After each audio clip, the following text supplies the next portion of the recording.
The Late Night Alternative with Iain Lee on Talk Radio. We have ways of making you talk.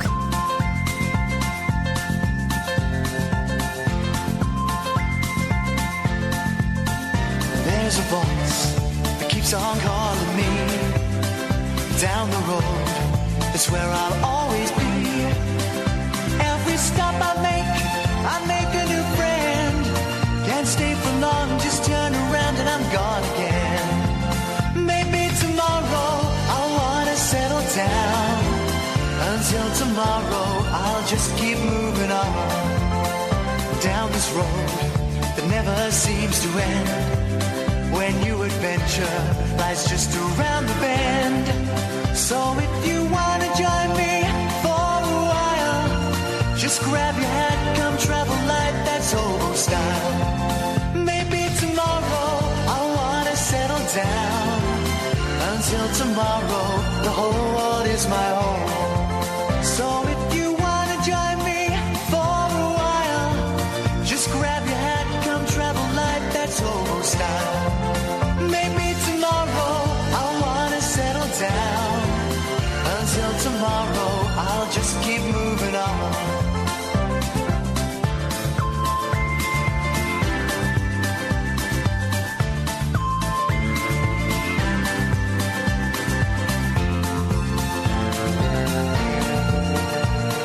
Please don't go. Maybe tomorrow I'll wanna settle down. Until tomorrow, I'll just keep moving on. There's a world that's waiting to unfold. A brand new tale no one has ever told. We've journeyed far, but you know it won't be long. We're almost there and we paid our fare with a hobo song. Maybe tomorrow I'll wanna settle down. Until tomorrow, I'll just keep moving on. So if you wanna join me for a while, just grab your hat, come travel light, that's hobo style. Hobo style. Maybe tomorrow I'll find what I call home. Until tomorrow, you know I'm free to roam. Good evening, dear listeners. Thank you to James Whale. Thank you to the young beatboxers he had in the studio. I didn't want to... They were very nice young men. Very nice young men. Fans of mine. Fans of the 11 o'clock show. One of them was. The other one was not such a nice guy. But what's interesting is I could have beatboxed their backsides off. Oh, yeah? Yes, I could have done, but I didn't want to embarrass them. There were two of them doing the beatboxing noise there, and I could have done double the beatboxing noises with half the mouths, with one mouth. Such as, go on.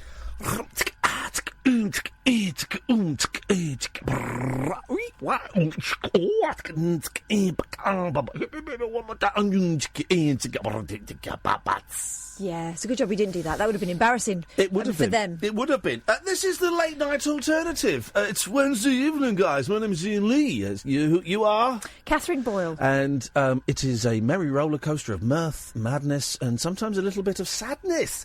You can call in about absolutely anything you want. 0344 499 1000. We'll sit here and we'll talk about life, the universe, and indeed everything. And you can chip in or not, as the case may be. You seem a little bit better, perkier than you were yesterday. I'm under quite heavy sedation, but I'm all right. Okay, sedation for the nation when you meet him at the station, and there's a tiny little bit of masturbation.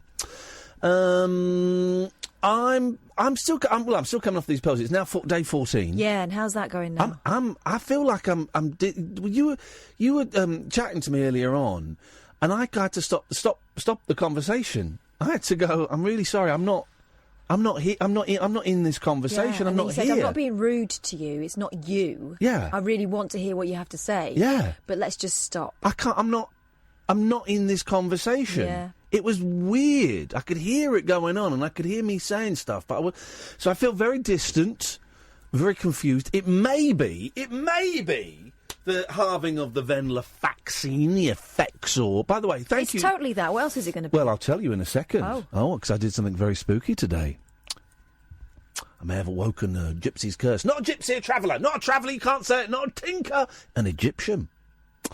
But I just want to say, I'm doing a sincere thing now. Loads of people have got in touch and said that they have been through the same things, coming off pills. In fact, someone got in touch today, no names, no pack drill, you threaten these things, saying that they tried coming off, I think different pill, sertraline. And after 10 days, they gave up because they were about to get out of their job, get up from the seat that they were sat in at work and tell the boss to stick his job up his backside and walk out. And they thought, well, hang on a minute, that's not normal behaviour. So they went back on the pills. Mm-hmm. And isn't that funny? Because I was telling you that I really wanted to quit this job, a job that I love. I love this job. When I'm clear thinking, I love it. What a thrill. I get to come and show off to my best mate and to you, dear listener, for 3 hours a night. And here's the thing, they pay us for it. So I love this job. And also, even if I hated this job, I couldn't quit because I'm broke at the moment, divorce and what have you. And yet, I've really wanted to quit this job. And every day this week, I've spent the whole time until I've sat in this chair thinking, from waking up to sitting in this chair thinking, I'm going to do a sickie tonight. I can't do tonight's show. Well, that's just because life in general has got overwhelming. Like you were telling me, you were telling us yesterday that you had to make a number of phone calls to tradespeople who will want your business. Yeah. But it all seemed like too much. You were doing one at a time and then having to space them out. But that's it. Life isn't particularly overwhelming at the moment. I'm approaching a moment of great serenity in terms of the divorce happening and stuff like that. No, but the chemical thing is telling you that it's too much. Oh, yeah. So when this fella messaged me and said, I had the same thing and I was going to tell my boss to stick it, I was like, oh, OK, right, that's a common thing. So, and the reason I wrote it is because I haven't seen anything... it's a blog I wrote about coming off of these. It's true, off of these antidepressants that I've been on for years, right? And IainLee.com, go there and you'll see the blog. And because I haven't seen, I've not searched that massively, but I've not seen anything that's as detailed as that. Now, you sent me a couple of forum posts where people going, hey, I'm going through this, this and this. Is anyone else going through it? Well, one of them was an article, and then underneath there were loads of people talking to each other, and it seemed like they were really helping each other. So I thought, well, I'm going in. I'm writing this thing, and I'm going to be... Now there's no one to tell me, not to stop sharing stuff. I'm sharing it. I'm going to be as bleak and as open and as I can be. And it's paid off because loads of people...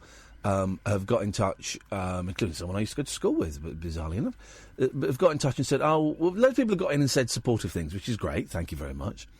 But more importantly, I think I might need a filling. Only my second filling in 45 years, that's not bad. No. Second visit to the dentist? No, I used to go every 6 months. Okay. I used to go, up until probably about 5 years ago when we moved to Windsor, I used to go every 6 months. Every 6 months. I was brought up proper. And then we moved to Windsor and I just kind of lost my dental mojo. I just couldn't be bothered. I've been a few times, but every time you go, they go, you've got to go to the hygienist. And I really hate the hygienist. It's just so bloody and painful. I've never been, I don't go. I went once and he really hurt me. To the dentist or the hygienist? Hygienist. Oh, it's horrible.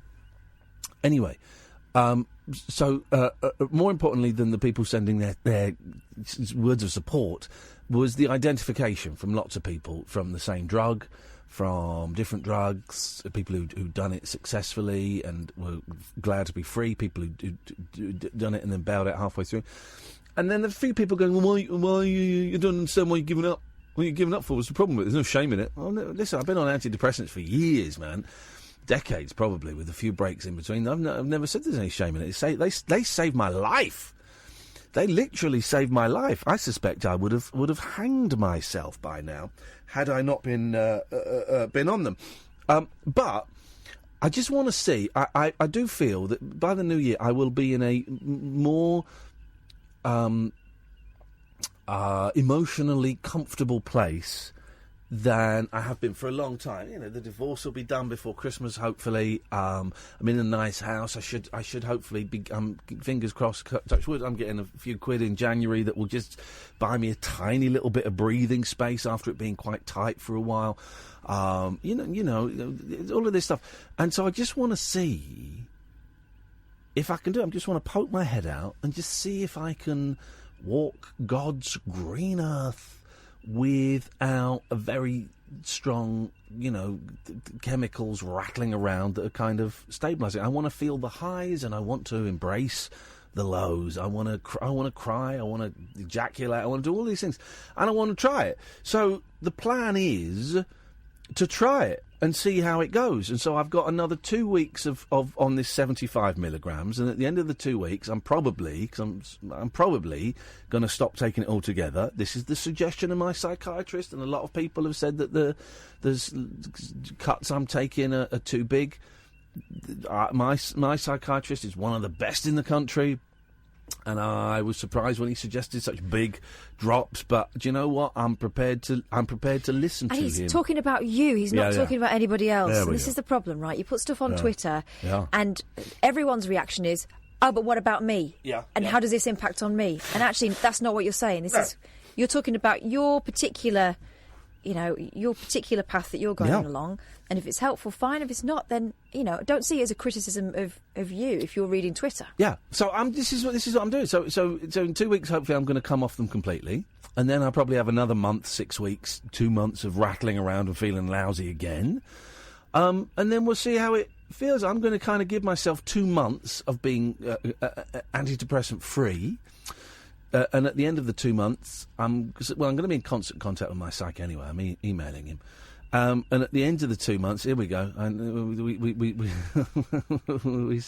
go. I mentioned the word God, and he's calling in. God's actually calling in. And at the end of the 2 months, if I'm feeling lousy and I want to kill myself, then I'll meet on my psych and say, is this going to go on for much longer? Or is this it? Is this as good as it gets? We'll see. We'll see what happens. I don't know. I've got to try. 0344 499 1000. Let's. I've got a feeling we're not going to go very long with this. I mean, hang on a minute. Do you want to place bets on what's going to be said? Oh man, let's just do it. Yes, Ken. Good evening, Ian and Kathy. Hi, Kenny. I had a pastor in Canada a number of years ago, Ian, who was a hardcore heroin addict. Then he developed into methadone, but he tried to commit suicide 3 times before he became a Christian. Can I just tell you about that to help you and encourage you at this time in your life? We all need help. Everybody needs help. Can I tell you a wee bit about this man's life story? Yeah, go on. He was a wonderful Christian pastor. Go on. Well, he lived in Albuquerque, New Mexico, and he was involved in drug running, and he was the heavy with the pistol in the gang he was in. Uh-oh. And he got heavily addicted to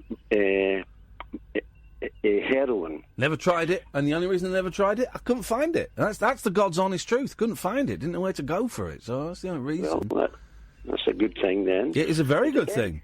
Yes, but anyway, his life deteriorated, and he got so heavily addicted, he lost his personality. I'm just trying to remember now his testimony. He used to testify about how he was changed and set free from that situation. Yeah. But he lost his personality. Yeah. And what he used to do was he would pretend sometimes he was John Wayne, then another film star, then different film stars. He lost his own personality. Yeah. Yeah.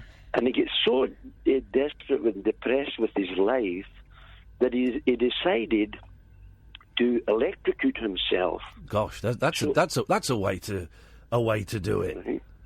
Right. And what he said was he rented a motel room. Yes. And he got a bucket of water. Yep.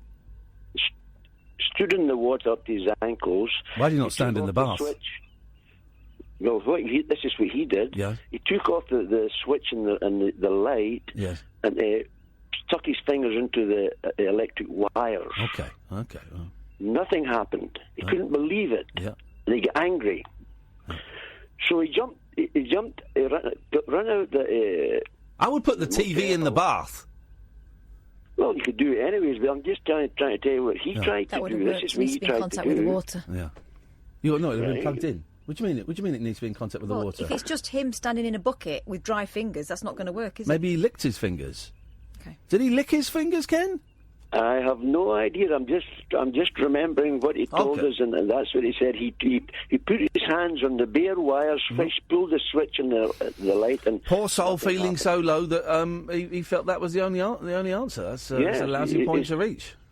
Yes, he reached he just wanted to give up in his life. Yeah.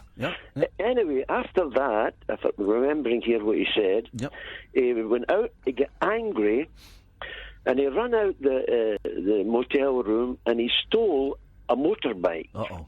This is a bad guy. This is a naughty guy. He was a bad guy. Very naughty. But anyway, what he did was, in the highways in the States, sometimes they're separated by one strand of wire on wooden pylons. Yes. And he got off the highway and he came to an area which was at the same height as his neck. Yeah. So he backed off the wire, 30 or 20 yards, whatever it was, and then full throttled into the wire, hoping to decapitate himself. Yep. And the wire burst. Wowzers. And he got thrown off his bike. Beautiful. But didn't get harmed. But there's still... these wire cords are about an inch in diameter. Yeah. Broke at his neck. Yeah. We finish at 1 o'clock, Ken.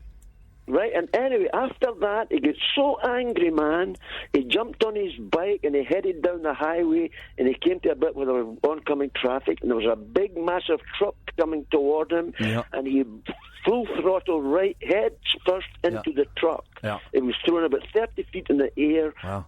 Nothing happened. Didn't get hurt, and the truck driver came out and he couldn't believe it. Now it sounds like rubbish. Up until then, I was like, well, okay, maybe, but now it sounds like rubbish. So you went head first into the front. Rubbish, he man. went head first into. Let's have a conversation, Ken. Instead of you preaching at me, why don't we engage in a conversation? So you're telling me this guy went head first on a motorbike into the front of a truck, was thrown 30 feet, and he wasn't injured at all. Not hurt. Right. Well, that's rubbish. I don't believe it. I think that's a made-up story. It's a great story. It's a made-up story. And if you're now going to wrap it up in the lovely because he was protected by Jesus.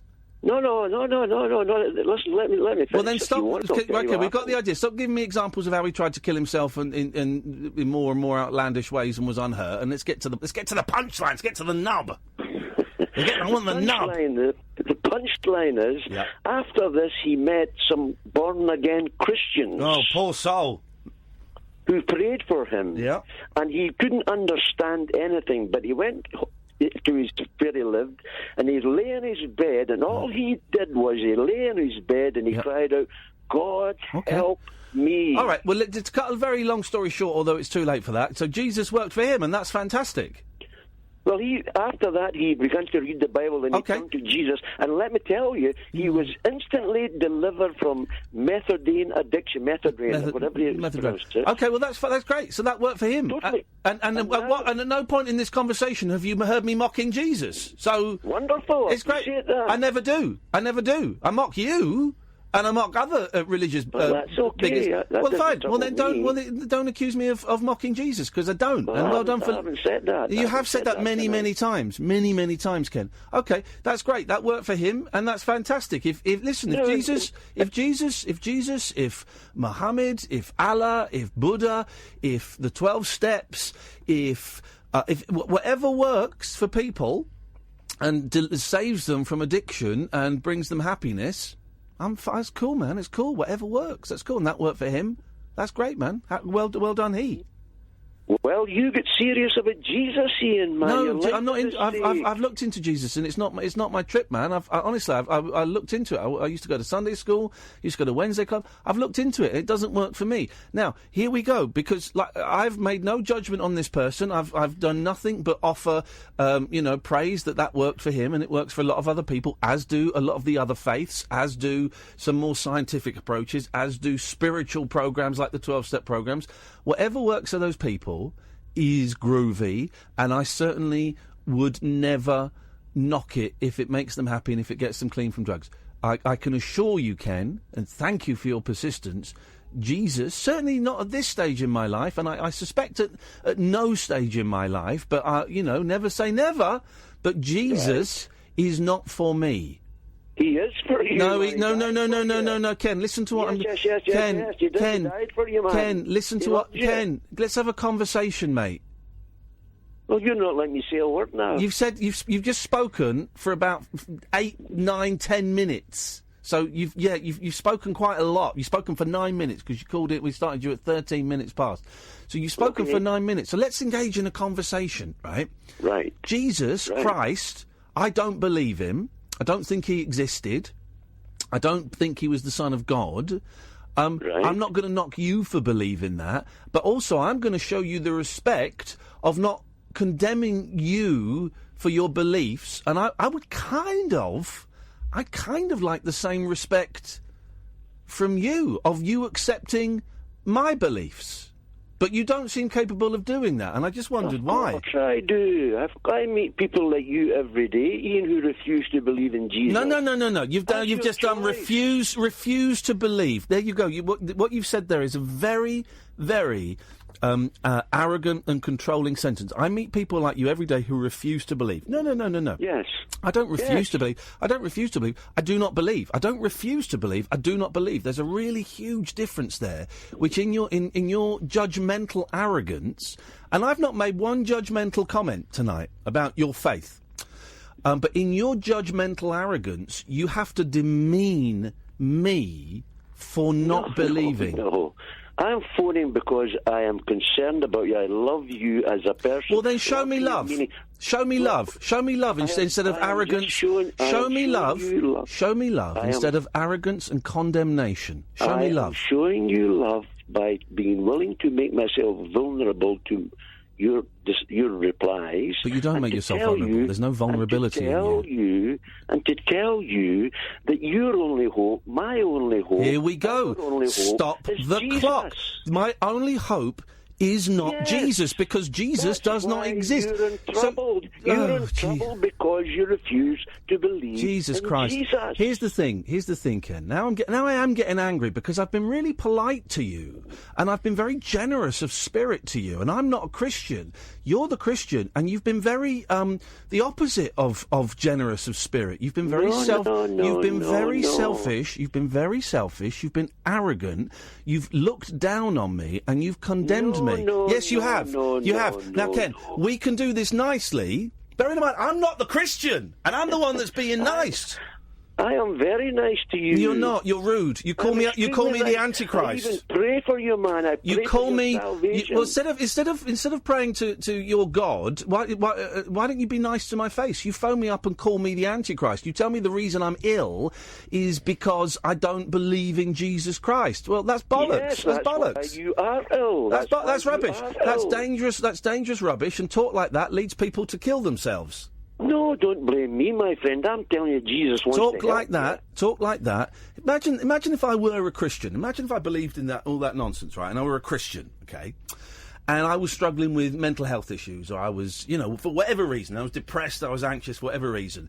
And a Christian said to me, well, the reason that you're depressed, the reason that you're in pain, the reason that you're suffering is because you don't believe in Jesus enough. Wow. What impact could that have on a young, vulnerable, mentally ill Christian? I'm not loving Jesus enough, but I dedicate my life. I'm not, Ken, you're not listening because I'm not talking about me. I'm not talking about me. You see, you don't listen. I am listening. Well, then who am I talking about? Well, you're aiming this at me, but I'm who am I talking about? Who am I talking about? Ken, prove you've been listening to me. Who am I talking about? You don't regard me as a genuine Christian. Ken, incorrect. Incorrect answer. Try again to prove you've been listening to me. To prove it doesn't. That's not what anyone else thinks about. To prove you've been listening to me, Ken. Ken, when I'm talking, they can't hear you. When I'm talking, they can't hear. It's the way the computers are filtered, right? To give you one more chance. To prove you've actually been listening to the words I've been saying and not just waiting for the pauses so you can deliver your speech tonight. To prove you've been listening.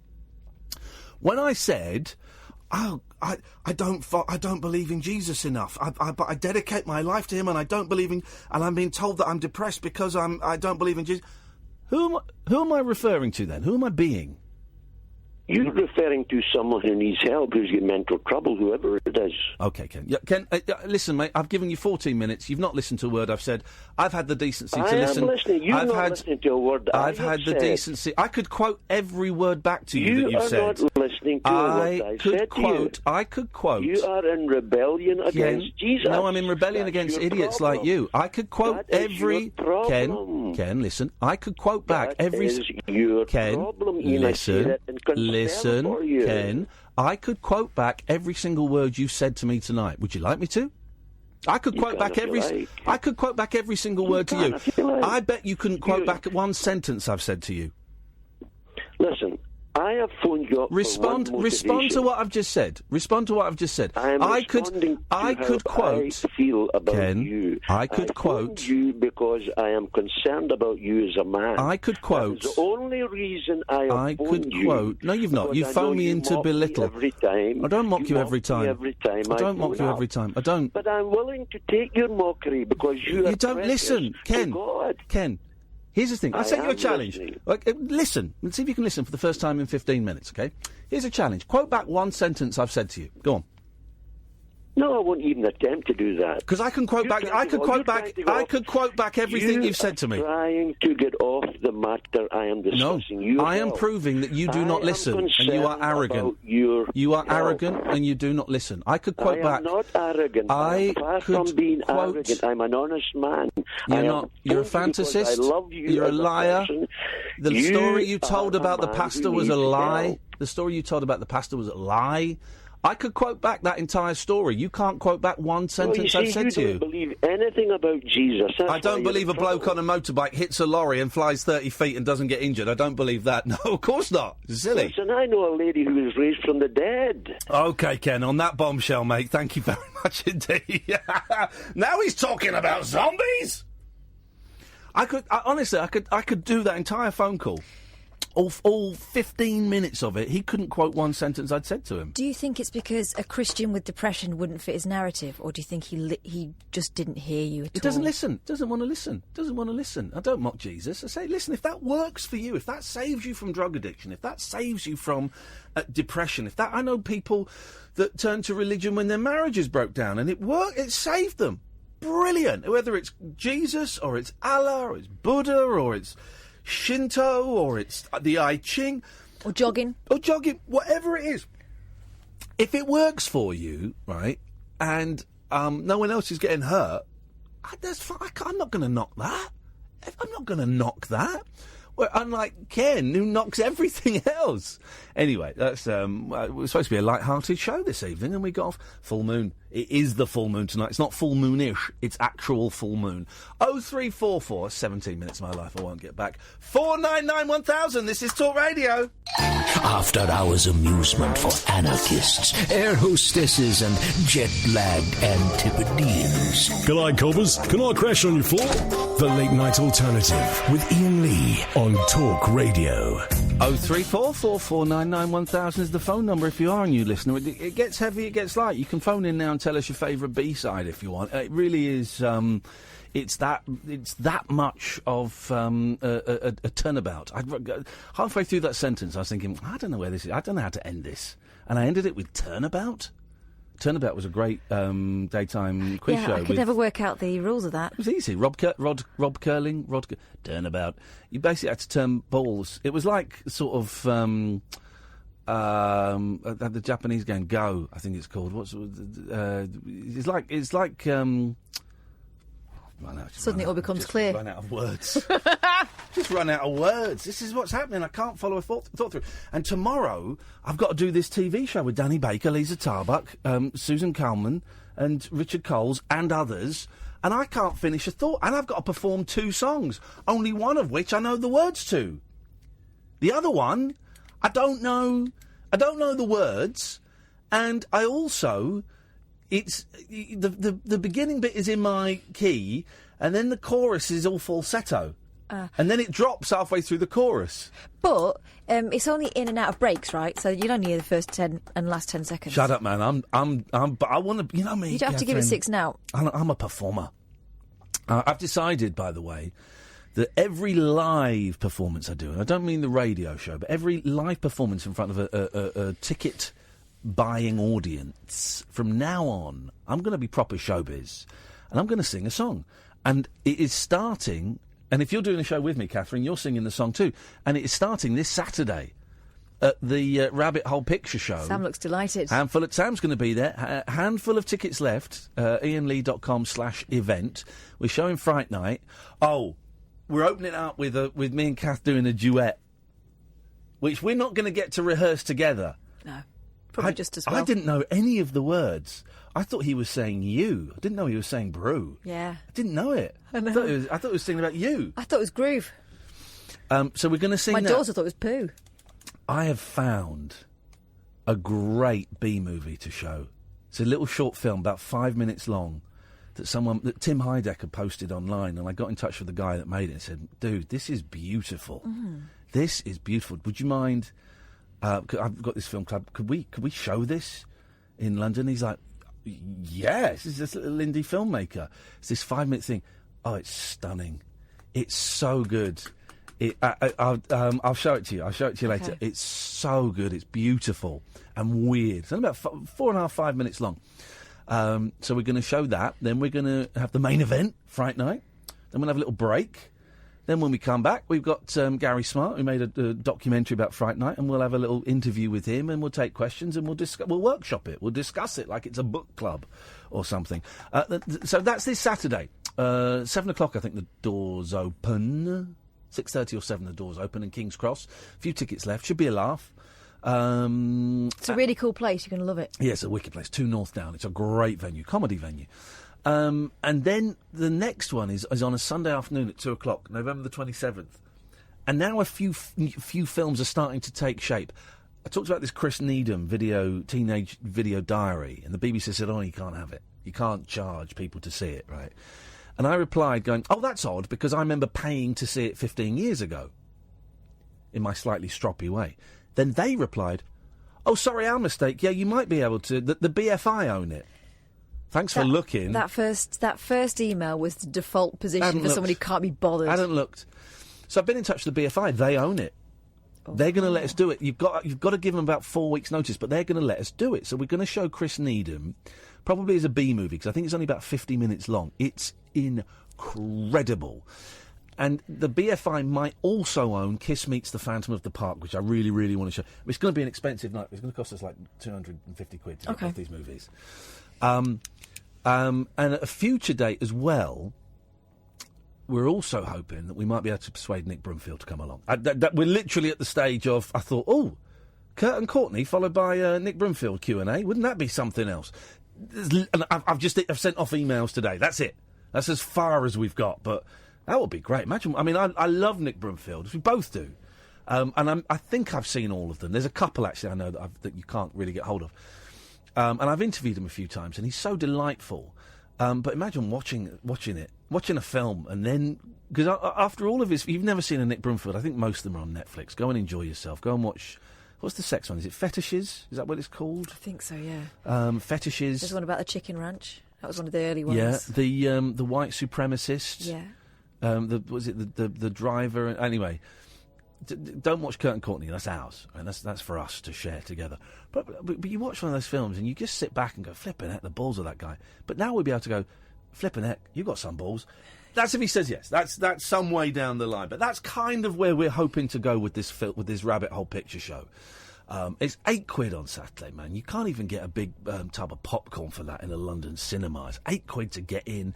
You're going to see a movie, you're going to get a B movie, you're going to get a little bit of live entertainment, you're going to get an expert talking about it, and there's a bar that's going to be open throughout the whole show. And it will be a proper giggle. Yeah. Oh, yeah. And you're welcome. If when you're at home and you're watching the telly and someone, I don't know, someone comes in wearing a hat, you go, "No, the state of that tit!" You can do that here. I'm hoping you'll come up with slightly cleverer, funnier lines and look at the state of that tit. But do you know what? That would be funny. In fact, I want someone to shout out, "Look at the state of that tit." On Saturday. Oh, there'll be plenty of that. I mean, yeah. It's a very stylised film. Yeah. That's very 80s. I cannot wait. I've not seen the movie. Kath has seen it. It's going to be a laugh. It's going to be a giggle. And as always, with these things, me and Kath stick around afterwards if you want pictures done. Sam's going to be there as well. If you want pictures... Yeah, if you want to collect all three. Hello.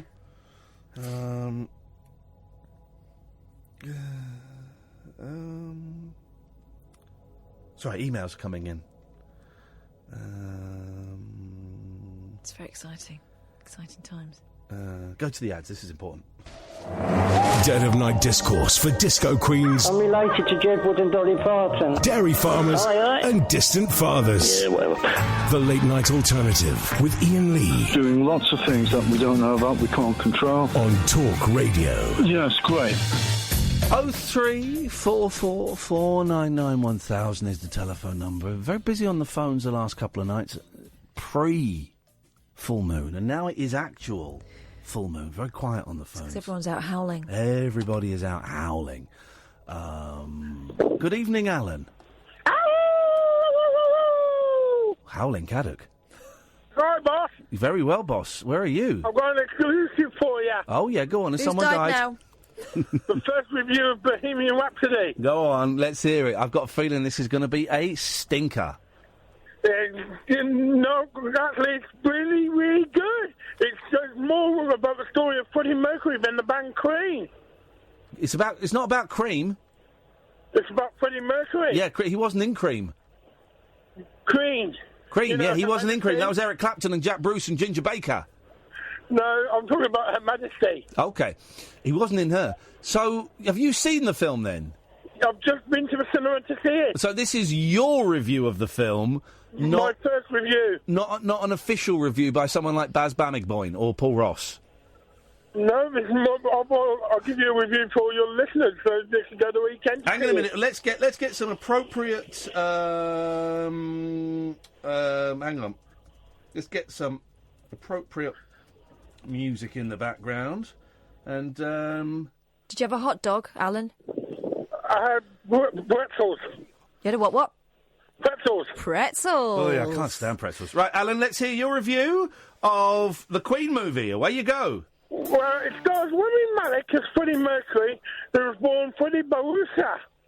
And he had a relationship with a girl called Mary Austin. And he met with Brian May and Roger Taylor, who was in the band Smile, and they formed up Queen Right. with John Deacon. I'm going to stop you there. You're not reviewing the film. No, shut up.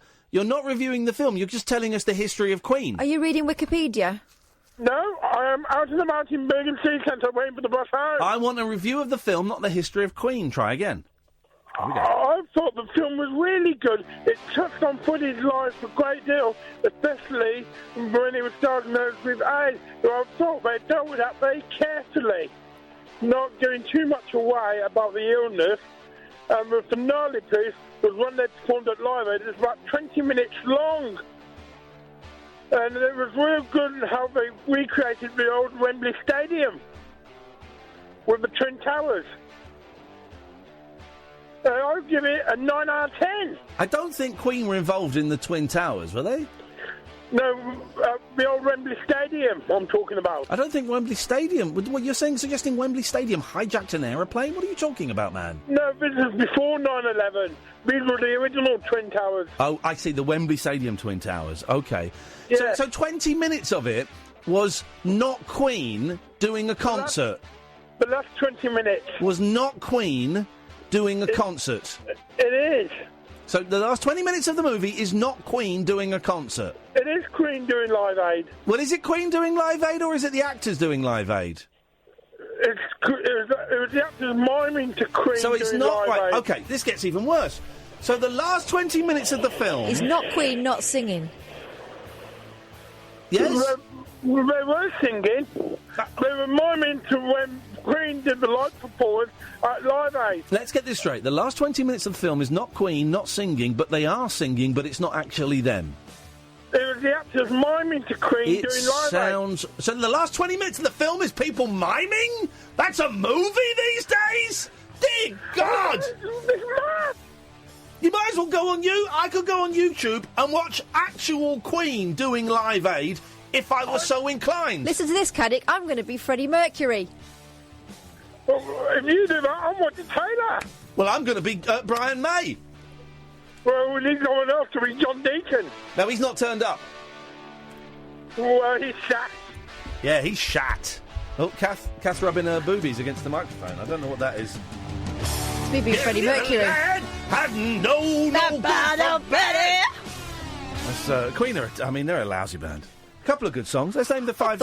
I thought they were a lot of fun. Let's name the 5 good Queen songs. They're not lousy. I'd take that back. That's unfair. It's Queen. 7 Seas of Rye. This is a great song. Fat Bottom Girls is a great song. We Will Rock You's a great song. Radio Gaga's a great song. This is a kind of magic is a great song. Invisible Man is a great song. I tell you what is one of the best songs of all time. Is the one the song he did when he had the AIDS. He Wants to Live Forever. These are the days of our lives. That's a great song. I love that song. That song makes me cry. Actually, no, I take back what I said. Queen are one of the greatest bands of all time. Yeah, absolutely great band. I can't wait to see Not Queen not singing. I know. I do think this film's. I started watching as a possibility for a future. Rabbit Hole Picture Show, enough of that. I did start watching the first few minutes of Hysteria, the Def Leppard story, and the description I gave was pretty accurate. He's sort of driving through. He's driving. It's not quite a desert, but I think you can see cacti. You can see sort of dried out trees lining this. It's not a dual carriageway because there's no bump in the middle. But it's 2 lanes and 2 lanes, right? And there's a sign that says M25, Sheffield, 52 miles. That's cactus country, all right. He's driving on the left-hand side. I get really confused sometimes when I watch films remembering what side we drive on, but he's driving on the left-hand side in a left-hand drive. He's doing poppers, and then he has the car crash that causes him to lose the old... Why would you do poppers when you're driving? Because it's insane behaviour. Apparently, he wasn't doing poppers. I've read up on it. He wasn't doing drugs at the actual time, but he's with a hot girlfriend, and she goes, "Yeah, have some poppers." All right, yeah. Let me have a 10-second trip and see everything green, and then feel nauseous. Apparently, it makes your bum wink. It does. It loosens things. It makes you feel horny. It's like a lot of drugs. Yeah, so you don't want that when you're driving. You do That's not. going to affect your concentration. You do not want that. Particularly if then the irony, then he loses his arm. So very little he can do. But that's still here's the problem I've found. Right, with a lot of the films I'm choosing, they're TV movies. Mm-hmm. So it's really hard to find out who owns the rights. So this is why Kiss Meets the Phantom of the Park is a TV movie. Hysteria, the Def Leppard story, it's a TV movie. I thought, all right, how about the Jan and Dean story? Oh, it's a TV movie. So I emailed... Karen Carpenter's story was an amazing one. I emailed Dean Torrance today saying, Dean, who owns the rights to this? Because I wouldn't mind showing the Jan and Dean story at some point. Karen Carpenter's story. It's a great film. We could do a double bill of the Jan and Dean story and the Karen Carpenter story. These things are all possible, guys. These things are all possible. 0344 499 1000 is the telephone number if you want to give us a call. What have you got, Catherine? I've got loads. Go on, give us one. I've got... do you want... story, that is! What about, you know, one of your favourite sound effects is it's like trying to kill a bee with a bazooka? And of course, if I had the ability to, I would just jump to that straight away. Oh, hang on. Actually, I can. It's like killing a bee with a bazooka. Yes. Stetson. Yes. Well, guess what? In The Sun today, online, you can read about flaming idiot. Man tries to kill spiders with blowtorch and ends up burning his parents' house down. Oh, mate, no. What a plum. Yellow Pages ain't going to sort that out, are they? The unnamed bloke told fire crews that he resorted to the flamethrower after finding black widows inside the home in California. And I don't... Guys, he's not being racist when he says black widows. He's not talking about unfortunate African Americans who unfortunately lost their husbands. He means the spiders. Oh. So much wrong with that. I can almost do a Woody Allen. Maybe not now, eh? I buy Woody Allen's story. Okay. I totally buy Woody Allen's story. I know until we get the hard Ev. I'm going to carry on doing my. I'm going to carry on doing. I'm so nervous. I'm going to carry on doing my Woody Allen. That's not bad, is it? That noise at the end. That's not bad, is it? That noise at the end. It's not bad. Well, may I just say, those are fantastic breasts. I just want to say, would you go out for dinner with me? No, you're too old for that. A man accidentally burned his parents' house down. By the way, if anyone wants impressions right tonight, I'm just feeling the muse. I think because of the full moon, the hunter's moon is inspiring me. Anyone wants an impression, don't tweet it, you slackers. Phone up. It's a phone-in show. 0344 499 1000. I will do any impression. I'll do it better than you think I can. This Catherine. guy in Fresno is saying it was black widow spiders, but I mean, what are the odds? I bet it wasn't. He's just trying to cover his tracks. Oh no, now. in California. Yeah, entirely possible, but I bet it was just a little spider. No, and he thought, well, let's get the firepower out. I believe this gentleman. He'd been looking after the home in Fresno while his parents were away when he claims to have spotted dangerous black widow spiders. The house sitter decided to take no chances and went after them with a blowtorch. Okay, the fire brigade said it was in this spider killing spree that the house became engulfed in flames.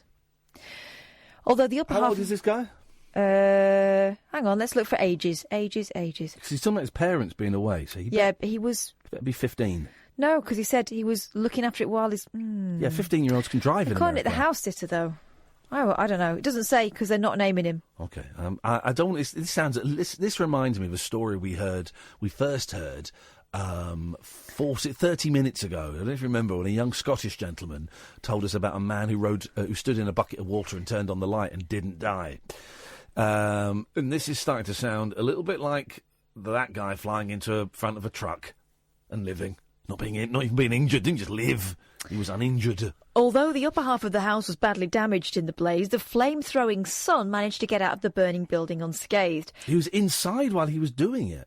Yeah, that's the point. Okay. I mean, just use a newspaper. What are you doing with a blowtorch? Not with the LBW. Thankfully, no one else was inside the home, apart from the spiders, apparently, during the inferno, which took a total of 29 firefighters to tackle. The emergency services say they don't know for sure what started the fire, but they told local reporters... The flamethrower. The blame probably lies with the blowtorch. What's this guy's name? Doesn't say. Oh, unnamed man. Right, okay. I've got a picture of the house.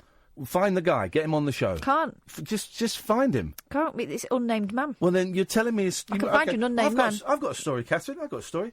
Let me just... Are you doubting the veracity of the Sun? Let me just get this story. Hang on. Our paymasters. I've got a story online. Hang on. Here we go. Oh, yeah. Here we go.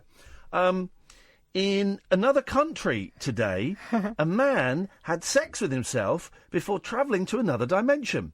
The 22-year-old, unnamed... Doesn't even say an age, man. Was looking after his parents' house, who'd gone to a swingers convention on the West Coast. They had taken all of their sexual toys with them, but the young man had decided he wanted to make love to himself. So he did. In doing so, he created a temporal turnaround time structure. It's hard to say. Yeah. And he entered into another dimension. Wow. Sounds legit. It's as legit as yours. It's got the same... Mine comes from the Sun, pay our wages, and so it's good enough for me. Here's the thing, if they pay your wages, why don't you learn to say it properly? It's the sun, not the sun. Not the sun. It's the sun. Rat fans. There you go, Roland Rat. Oh, Roland. Kevin the Gerbil. I can do them all. Your best impression is that of an actual bell. We've had 2 phone calls tonight, and both of them have been from people that, they were yours. They came for you. 2 phone calls in an hour. What is this, the Matthew Wright show? Jeez, I'm using a Right Stuff pen. That'd be a good day for them, wouldn't it? Oh, Catherine. She's a naughty lady. If you want to give us a call, you can do. I know we've not really given you much to sink your teeth into, but come on, guys. We can't give you gold every single time. If you do want to give us a call, 0344 499 1000. Oh, I wouldn't mind the next out. This is kind of yesterday's story, but I wanted to talk about it, about porn. No. This is a serious thing. This is, I think it's an MP saying that porn is as dangerous as smoking. And that we kind of need a rethink. It's a big story yesterday. Oh, Ian's doing a serious story. No, was it about porn in public, or was that a different one? Because that was yesterday too. It was all kind of linked. There was talk of people watching pornography on buses. Yeah. Wow. It's all kind of linked. But the main thrust was someone, MP saying that porn is as dangerous as smoking, and I get it. I totally get it. We've talked about this on the show before about how your brain. Here's some science for you guys. Your brain is constantly changing. It's physically changing the neural pathways that connect thoughts and help thoughts happen and things. They're changing. And when you are, for example, if you become, for example, a cocaine addict, your neural pathways follow such a way that you are more programmed to take cocaine, right? Which is why you celebrate when you're getting clean. You celebrate 90 days clean time because then your neural pathways have started to reprogram themselves. The first 90 days are always the kind of toughest because you've still got that brain pattern that's going, hey, take drugs, take drugs, take drugs, take drugs. And after 90 days, those patterns have kind of broken down significantly and you're almost back to what they were before. So then you're kind of working on your own steam. And porn does the same thing. If you're constantly looking at porn, we've got 20 seconds to do this in a bit. If you're constantly looking at porn, your neural pathways, the way you think, it changes so that you want to seek more pornography, and this is why people are watching it on the buses, because they are now so desensitised to it. We'll talk about that in a little bit, and then we'll do some silly, sexy stories as well. 0344 499 1000. This is Talk Radio. The Late Night Alternative with Iain Lee on Talk Radio. We have ways of making you talk. Pussy. I couldn't find the... Oh, there it is. Well, I'm not the kind to kiss and tell, but I've been seen with fire up. I've never been with anything less than a 9. So fine, I've been on fire with Sally Field, gone past with a girl named Bo. But somehow they just don't end up as mine. It's a death-defying life I lead. I take my chances. I die for living in the movies and TV. But the hardest thing I ever do is watch my leading ladies kiss some other guy while I'm bandaging my knee. I might fall from a tall building, I might roll a brand new car, 'cause I'm the unknown stuntman that made Redford such a star.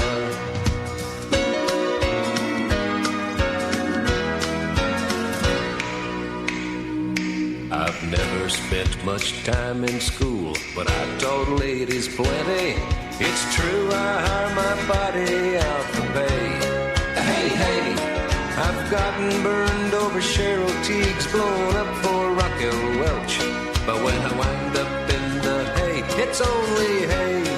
Hey, hey, I might jump an open drawbridge or Tarzan from a vine, 'cause I'm the unknown stuntman that makes Eastwood look so fine.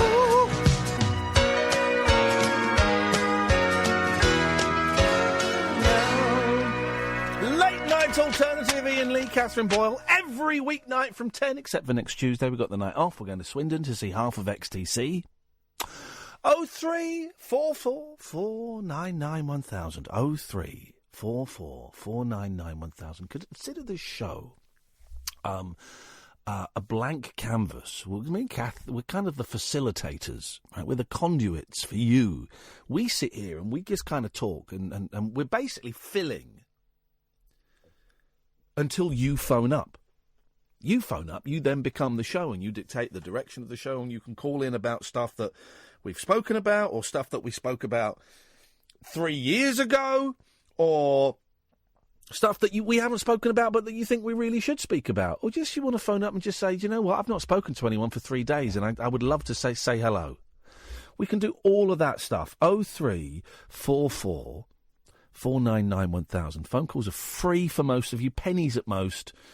You'll speak to Sam, who will take your name and number and give you a call straight back anyway. Come on, he can do anything. Don't swear. Don't libel someone. If you do, I've got a dump button, it doesn't get broadcast, I'm the only person that hears it. Simple as that. 0344 499 1000. Good evening, Lucy. Hello. Hello, Lucy. I like the name. I like the name Lucy. One of my best friend's wife. I was going to say wives. One of my best friend's wife. Does that make sense? One of my best friend's wife is called Lucy. That doesn't sound right. That sentence is not grammatically correct. One of my best friend's wife. The wife of one of my best friends. Yeah, yeah. He's right. It just doesn't sound right. No, it isn't. One of my best friend's wife. One of my best... Anyway, Lucy, one of my best friend's wife is called Lucy, and I've always thought, that's a great name. It's an overlooked name, isn't it? Well, somewhat. From the age of 3, my parents sat me down and listened to Sgt. Pepper's. Oh. From the age of 3, I was listening to the vinyl and looking at the album cover and reading it. My father told me I was named after Lucia. Well, here's the thing. Diamonds. You were named after a psychedelic I wasn't, joy. no. He lied. Oh, your dad was a liar? But I knew every word of the whole album from the age of 3. By the way, if anyone has got a recording of a 3-year-old singing anything from Sgt. Pepper's, God, I'd love to hear that. For about a week, it was in my sort of early 20s, I was very unconfident around women, and I would fancy women, and I would not ask them out, or I would ask them out, and then was too embarrassed to have sex with them, and so it wouldn't, all of this kind of stuff. So in one of those phases, I went out with a delightful young lady for about a week, 2 weeks. Her first name was Lola, a great name, and her initials, because her parents were hippies, were LSD. Those were her initials, man.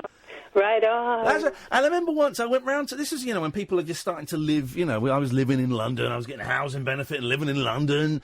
And I went round to her house, her apartment, her flat, and we were there kind of getting it on, or not, as the case may be. And then there was a knock at the door. And she went, yeah, come in.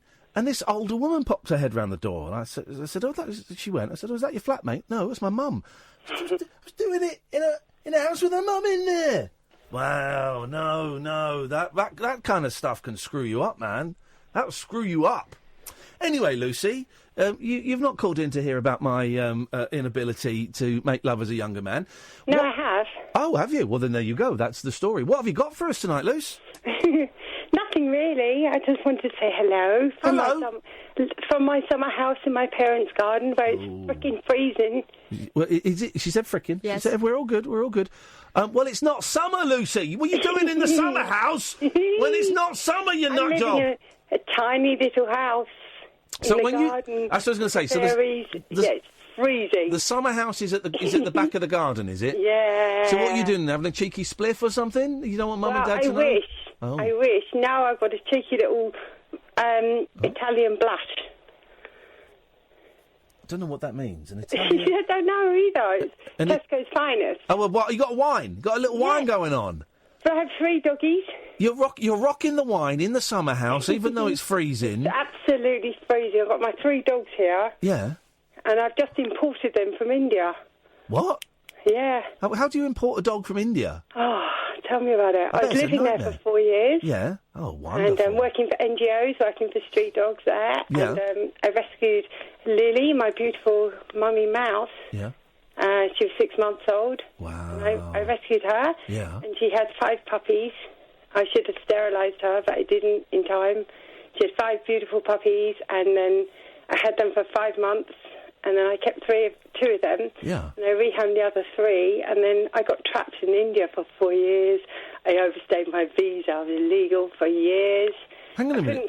I couldn't come home because I was so in love with my dog. Hang on a minute. You got trapped. You weren't being held there against your will, were you? No, against my will.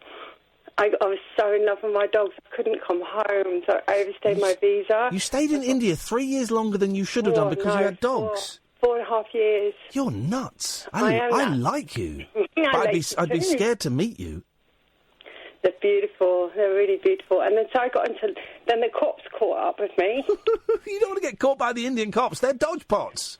Yes, but it worked in my favour because, them being so dodgy, I was able to be dodgy back. So I gave them loads of backhanders. Yeah, so it works. To keep it quiet. Yeah. So how much... Hang on. And this isn't racist. This is how it works. And I know it's exactly the same, if not worse, in Pakistan, where I worked for a long time. But so how much did you have to bribe the Indian police to let you stay there? Well, actually, what happened was... they came to... And I was living in a really beautiful house. Yeah. And they came to my house a few times. And each time I was giving them, 10,000 rupees, which is, under £100, just to, get them off my doorstep. And then they came back 2 or 3 times. Of course they did. They found a sucker, yeah. And then my passport had expired, so I couldn't even give them a passport. I couldn't give him anything. And actually, in India, you need, like, ID for everything. Yeah. Even Indian nationals do. Yeah. I couldn't give him anything at all, and I've got these 3 doggies barking at them as well. My beautiful 3 doggies. So what was the crunch point then? What, after 4.5 years, was it you that decided to leave, or did they say, come on now, enough of this, out? What had happened was, I'd been in a relationship, actually, with an Indian, and I'd been in Himachal and the north of India and the south of India, and I'd have my doggie with me. What happened was I needed to come out of the country, really, because I was illegal. Yeah. But I was trapped because I couldn't leave my dog. I couldn't leave my dog. Right, okay. Seriously, what had happened was I had Lily. Yeah. I rescued her from the beach in Arambol, where the fishermen were going to kill her because she was jumping on their fishing net. Oh, no. No, literally. She was jumping on their fishing nets, and they were going to kill her. Oh, man. So monsoon was coming, and so I took Lily, and she was 6 months old. And unbeknown to me, she was pregnant, and she had 5 beautiful puppies. So I kept them for 5 months. I had 5 puppies in my house for 5 months. Yeah. And then I rehomed 3 of them to very good Indian homes. Yeah. And then Freddie and Lulu were the most gorgeous little creatures. Oh. I couldn't let them go, so... Well, how did you get them to the UK? You didn't smuggle them in your suitcase, did you? It took me so long. I tried to do it by myself. Firstly, the first thing you have to do when you bring your dogs from to a non-EU country is you have to get the passports. Right. So in order to get the passports, the first thing you have to do is vaccinate them against rabies and other things. You have to microchip them, and then you have to do the blood tests about rabies, which is very expensive. Yeah. And so you Good. have to... I want it to be. I don't want rabid Indian dogs coming over here stealing the work of our good British dogs. No. Although that Indian dog food is incredible. So I had to do the rabies test, and then after the rabies test, you have to do the export papers. So actually, what happened was I tried to do it all myself, and I tried to do most of it myself to try and save the money. Yeah. And I ended up costing 10 grand. Well, that's English grands. Yes, my mother did it, paid. I couldn't come home otherwise. My mother had to pay for this, and I'm paying emotionally. No, this is why you're out in the summer house. You're not allowed in the real house. I'm in the summer house, mate. Yeah. Seriously, So, with Lucy, no heating. Can I ask you a question, Lucy? I'm normally really, really good. Hang on, I didn't tell you if you could. Okay. Yes, you can. Ian. Thank you. I'm normally really, and I appreciate the permission, I'm normally really, really good at working out ages, guessing ages. Yep. And I haven't got... Can you work out my dog's ages? Go on. Yeah, go on. Your mother, Mummy Mouse. Yeah, she's Lily. 3. She's 3. She's 3.5. Yeah, I know. I don't care about the dog. No, you don't know. I just said 3. So cocksure, aren't you? I said 3, and I was right. 3.5. Listen, if you've got kids, you know that once they get past 2, you don't do the months anymore. You do the years. Children. So I cannot place your age. You're either 33 or you're 53, and I can't work out which one it is. 46. Okay, right. You're a heavy smoker. No, I quit smoking 6 weeks ago. I've been on the vape. Oh, well done! Congratulations. 6 weeks. Thank you. It doesn't actually feel like much of an achievement. No, because you're still vaping. Get rid of the vape. Get rid of everything. You don't need that. But actually, it is really good. And by the way, I've been to NA and AA and all of those things. I'm still drinking a little bit. Yeah. Nothing major at all. But I'm getting that vibe off you. I'm really, really happy to get off the cigarettes. Yeah, good. The cigarettes are a tough one. The main reason was that either my dogs eat chicken or I smoke cigarettes. Oh, no. Well, listen, you're a very good human being in giving those dogs so much love, Lucy. How come we've never spoken before? I've been too shy to speak to you before. Oh, mate, well... And I love you, Ian, and I tell you something, I think Kat is absolutely fabulous. I love that pause! Absolutely! She's brilliant. It could have gone either way! She's brilliant. She is fabulous. I always worry when it's a big run up to an F that it's going to be absolutely awful. So great, Lucy. You're so great, Lucy. Don't tell her, but don't tell her. I agree with you, but don't ever tell her I said that. She's wonderful. the best. She's really brilliant. Hey, Lucy.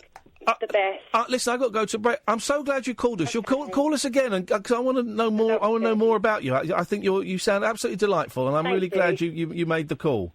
Thank you. Take care, Lucy. Bye bye. Love you too. Bye. What a lovely lady. What a great story. When I come back as a dog, I want to be Lucy's dog. Yeah. Someone's just texted Dying like in. a king. What a call! And she only called in to say hello. That's true, isn't it? What you called in for? No, nothing. Just wanted to say hello. That was brilliant. But often they're the best ones. Yeah. This is it. This is if you think you've got nothing to say, dear listener, give us a call. We'll soon be the judge of that. What a story. Lived in India for 3.5 years illegally and was buying off the coppers. Oh, well done. Well done, Lucy. I enjoyed that. Please call again at some point. I look forward to our second call. Mind you, you're right. Those coppers must have thought they'd hit the absolute jackpot. We know where she is. We can get £100 whenever we want. £100 every time we fancy. It's a lot of money. Thank you, Lucy. That was absolutely delightful. Enjoy your booze and your dogs in the summer house and take a blankie out there next time. Sandra, stay there. You'll be next. 0344 499 1000. Now the show's starting to warm up a bit. Here we go. This is the Late Night Alternative on Talk Radio. Tales of mystery and imagination on the radio show that does things differently. Dolly Parton, I listen to a record all day long. The Late Night Alternative with Iain Lee. I'm a nut job, but not that kind of nut job. On Talk Radio. Honest to God, it's the new Breaking Bad. Oh, no. 0344 499 1000. We were about to go to Sandy from Glasgow.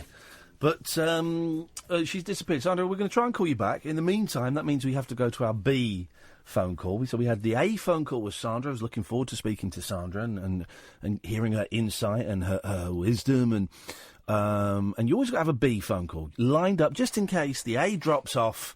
Then you can go to the B, and it just creates a little bit of filler. And that's Barry from Watford. I'm turning the other cheek. I've seen all of your cheeks. I know you. I have. Do you remember? Do you remember that night? Go on, you tell Kath about that night. Go on. Oh, we had a night. We had a cheek night round at my house. Yep. See. Yep. We had a couple of blokes from the council who brought some of my cheeks in. Yep. Through the porch in a wheelbarrow. Yep. And we counted them all up. What did we have? 37 in the end. It would have been 38, but one of them, I'm convinced that one of them was not actually a cheek. But the thing is, Barry, what's Margaret got to say about that kind of an evening? Is she in for that? She got 46 cheeks. Yeah. They were beautiful. And there was no doubt they were all. They were beautiful, weren't they? I thought one of them was a bit of a thorough because I saw a bit of hair on it, but I think they were. It tasted delicious. Oh, it was lovely. Oh. It was a lovely bit of garlic butter. Oh, that wasn't garlic butter. Well, whatever it was, it was inedible. It was. What a night! Rosemary. What a night! I feel we really bonded that night, and I got to know Margaret better. I'd never really spoken to Margaret that much before that night, the cheek night. Well, you popped a little note into one of her cheeks, didn't you? We found it later. You did. I left a cheeky little note. No, I left a deposit as well. But that was I explained that. What you said, the poem you wrote on it. I wrote a poem. Yeah, very lovely. It was cool. Roses are red. Yes, violets are blue. Yes. Margaret, I'd like to give you a big kiss. Yes, it didn't rhyme, did it? No, right. Well, as you know, I've got a medical condition, Barry. I've got rhymenology, which means I can't rhyme words. Rheumatoid arthritis? No. What you said before? Yeah, the thing I said before, yeah. Which I can't remember. No, well, you weren't listening. What we've got it on our wall, your poem. Oh. We've got all the little bits and the presents you brought us. We've done a lovely big meal. You bought a packet of minstrels. Not much, really. You shut your face. You know exactly what I ordered. It was a Tuesday, and I ordered two for one Tuesday from Domino's, and you know I did. So you got two pieces for the price of one and a packet of minstrels. Oh, well, it was lovely. Do you remember when I came round to your house and we had a lovely dinner and I wrote that poem to you?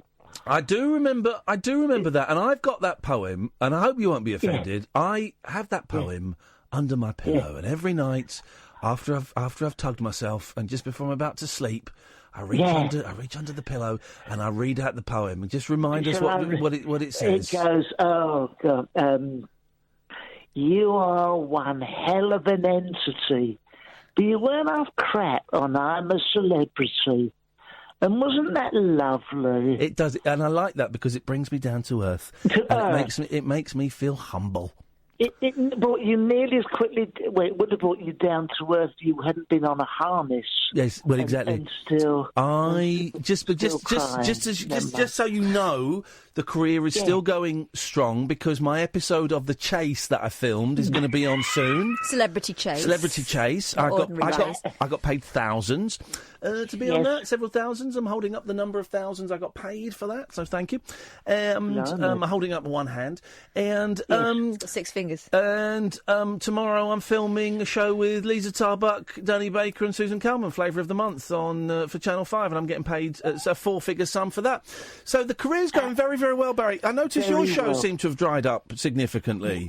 Well, I did the hit show, 30 episodes of Cheap, Cheap, Cheap with Noel Edmonds. That was about 2 years ago now. When's Series 2 coming out? It wasn't really. It was recently on at 5 in the morning. Yes, but it was made about 2 years ago. It was made. It was really, but the point it was really. Done a new show with Angela. Well, hang on a second. Let's just go back to the Cheap, Cheap, Cheap. So the second series isn't happening.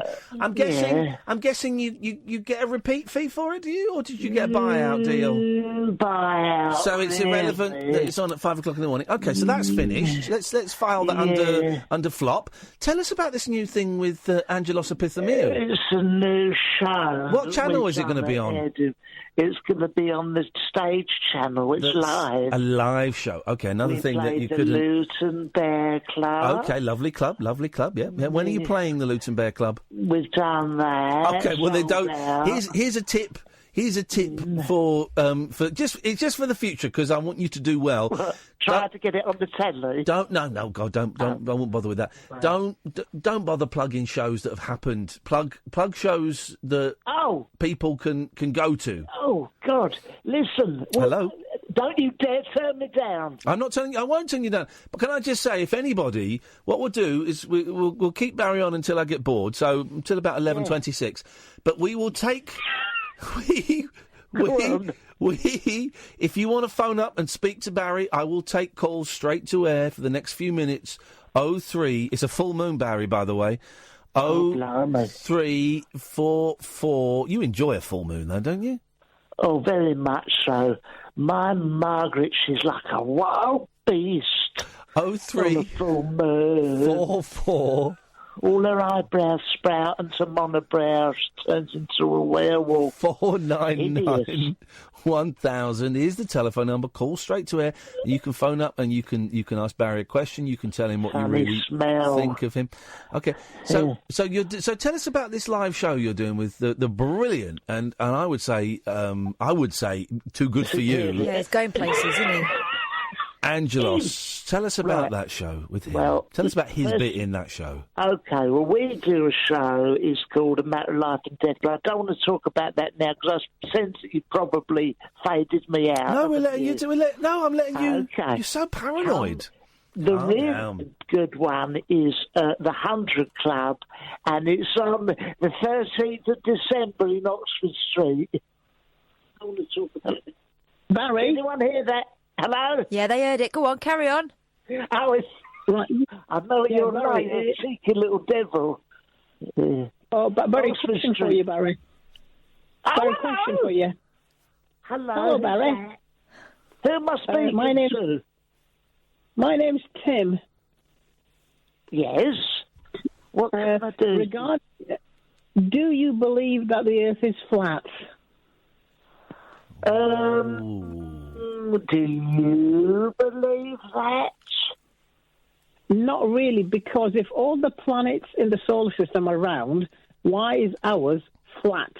That's the question to the flat earthers. How can our planet be flat when the rest are round? I think you're absolutely Well, hang on, right. you're confusing. Sorry to step in. You're comparing apples with potatoes there, because you can still have a round, flat thing. Have you ever seen, dear caller, a thing called a record? Yes. What is it? Describe it to me. 2 words. Flat and round. There we go. Thank you very much indeed. So brilliant. So, that muppet? What an absolute pudding. Line two, you're through to Barry. Hi, Ian, it's David. We ain't spoken in a while. Hello, Dave. How's it going? All right? I'm doing all right. I rang in about a year ago. I found the Elgin marbles outside. Where were they? Palace. And I found them, and I tried to flog them. I used to work on the bins in Westminster with my mate Dave,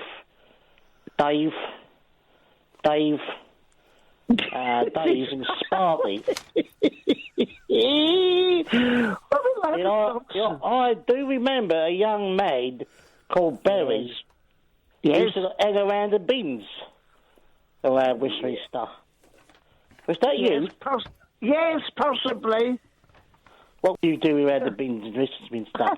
Do you know, I haven't listened to this show for quite a while. It's not got it better, is it? Bloody hell. So I was telling you, I found these marbles. Oh, yeah. I was doing the bins, and I found these marbles, and I thought they was the Elgin marbles because they was outside Buckingham Palace. Right, and please. I didn't realise the actual Elgin marbles. Yes. These big things. And the punchline is... I want some money for them. I find out they may belong to Prince William. Have we gone past 11:26 yet, Ian? I do remember on the bins. All right. Line 3, you're through to... Don't knock the quality of my callers. This show made you, mate. I know. Line 3, you're on the wireless. Can you tell Margaret to stop sexting me, please? Oh, God, Bennett, that's my wife. Princely rules. Bloody heck. Oh, dear. Right, tell us about this show. I can't breathe. Tell us about this show at the 100 Club. And stop advertising me as being on it, because I'm not. Will you come and be on it, No, please? the last time I did your show, which was about 8 years ago, it was a bloody disaster. So, no. Well, you might have some more material this time. I don't have material. I'm not a material kind of guy. Why don't you come and do some of your muck? Come on. People will come and see you. How much are you paying? It's called the 100 Club because every act gets £100. That's correct. Well, then give me £100. If you come, I'll give you £100. OK, give me £100 first, and then I'll come. And will some of your fans come? No, they're coming to see me. I'm doing plenty of live shows. I do not want to suggest any other live events for them to go to. We don't want to dilute the brand, No, Barry. You not understand Well, that? hold on. Ian is going to be there the 13th No, I'm of not. December, the I'm not 100th. I'm paying him to be there. I'm not coming. Give me £100 Please first, come. and give me £100 I first. will. If I send you £100, will you announce tomorrow that you'll be on? If you give me the £100, I'm there. Right. We'll do it. You'll be there. If you give me £100 and everybody buy tickets. Ian Lee, live at the 100 Club, 13th of December with Barry. Thank you. Thanks for your call, Barry. Bye. Bye-bye. Bye. Yeah, he's going to do it, mate. You're not doing it, are you? I'm not going to do it. I'm going to take the silly £100 old and never soul. speak to him again. 0344. It's made me laugh. 0344 499 1000. This is Talk Radio. It's electric, it's eclectic, it's always rule-free. It's the late-night alternative with that man, Iain Lee. On Talk Radio. 03 444991000. We've been offered another show in Luton at the Bear Club. Have we? Yeah, Adam got in touch and said if he fancied it. Anyway, there's something to discuss for the new year. What have you got, Boyley? Okay. How about Go on. Tracy Cox reveals the 10 most common ways women sabotage relationships. Yes, Coxie. And being too self-sufficient does scare men off. Your buttons. I know, it keeps bursting open. I'm not doing it on purpose. It's a Barbara Windsor blouse, this. Here are the most... Oh, God. Here are 10 of the most common pitfalls, and a self-destructing blouse. I've just seen your pitfalls. Look at that. Blimey. You're looking for a man to complete you. What does that mean? Do you think all your problems will be solved by finding the right man? Yeah. You'll never be bored, lonely, angry again when you find true love.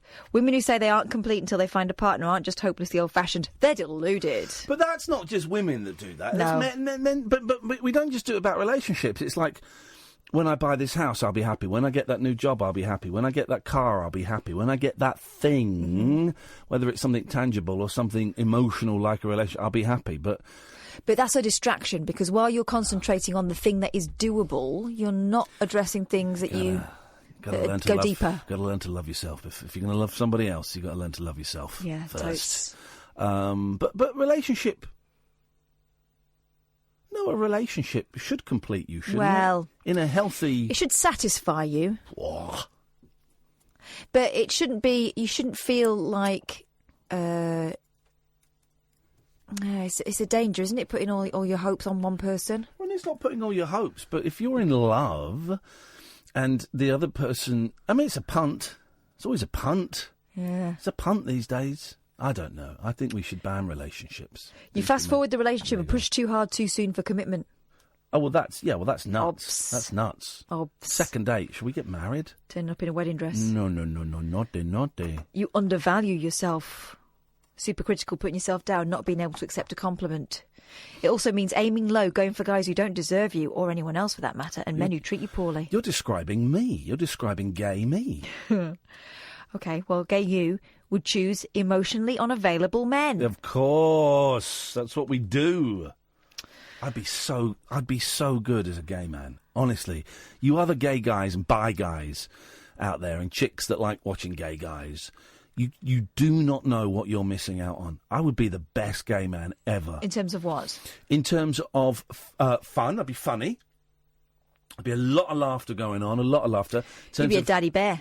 I wouldn't be yeah, you would. Quiet. Nowadays, they call you daddy. I wouldn't be I'm not a they bear. Would. No, bears are much bigger than this. No, I'm not saying big, I'm saying hairy. No, but it's not just... And you know, you're a tall, fine figure of a man. You're saying I'm fat? No. No, to be a bear, you've got to be broader. You've got to be fatter than I am. There's an element what are you of then? fatness. An otter? Oh, yeah, I'm a beaver. I would... seriously, in terms of... I would make... Me and my boyfriend, my partner... my husband, my bros, we would be laughing a lot. I give brilliant massages. I bet I'd be excellent at all of the bedroom department stuff. I'd be so good as being a gay man. It's just the thought of that in there and there. Okay, that's a stumbling block. That's the thing. That's a stumbling block. That's the only stumbling block. And who knows, if I start drinking again... Then maybe there's a point, maybe there's a tipping point where I go, what the heck? Come on, give me that. Let's have a go on that. Okay, next pitfall. Yeah. You're insecure and jealous. I am no such thing. That's another thing that pushes people away. Well, you know this stuff. Well, how come this is an article? You're secretly scared of intimacy. Often the thing you want the most is the thing you're terrified of getting. You are just describing me. This is weird. Some women crave relationships but subconsciously sabotage because the fear of getting what they want and then losing it is even worse than not having had a relationship at all. Yes. You keep trying to change him. All couples smooth the edges when they get serious. We make small adjustments to fit around the other person. Sometimes they're not small. Some people change completely for the better, usually, if they're feeling loved and supported in a good relationship. But here's the thing. Any changes your partner makes has to be voluntary. They have to want to change. Is this written by the same person who'd write the problems pages in Jackie? Because this is like 13-year-old rubbish. Yeah, being overly needy or possessive. Yes, you could apply this to a 17-year-old. Is the next thing, can I get pregnant if he puts his willy in my mouth? Overanalyzing the relationship, becoming obsessed with it, reading this article, for example, or not needing him. All in all, if you're all of those things, you're a nightmare. I think everyone's a bit of those things, aren't they? I think I'd be good gay with Robert Lindsay, Citizen Smith. I think I could be good with him. I think we'd have stimulating conversations as we went upstairs to the bedroom. I think we'd laugh a lot while we made love, and then afterwards we'd snuggle up and I'd ask him about his career, Citizen Smith, My Family, GBH. I'd ask him about all those wonderful, wonderful things, and I bet he's got some amazing anecdotes, and I'd fall asleep in his arms. Robert Lindsay for me. Can we delete the Britney Spears video? And we should be very disappointed. Robert Lindsay, I'm addressing you. My name is Iain Lee. You probably remember me from the 11 o'clock show. It was kind of my show. I discovered Gervais and Sasha and all those people. And who knows, you may have even voted for me on I'm a Celebrity last year. I came third. That close to coming second. I'm a heterosexual guy, or at least I think I am. I thought I was. Recently divorced. It's kind of not quite finalised, but it's getting there. And I think I would like to try some things that I've never really got around to trying. And I think I'd like to try them with you, Robert Lindsay. Big fan of Citizen Smith, GBH, love. My Family, not so much, but it was, And I was wondering, I don't know what your marital status is. I don't know, gay, straight, bi, I don't know.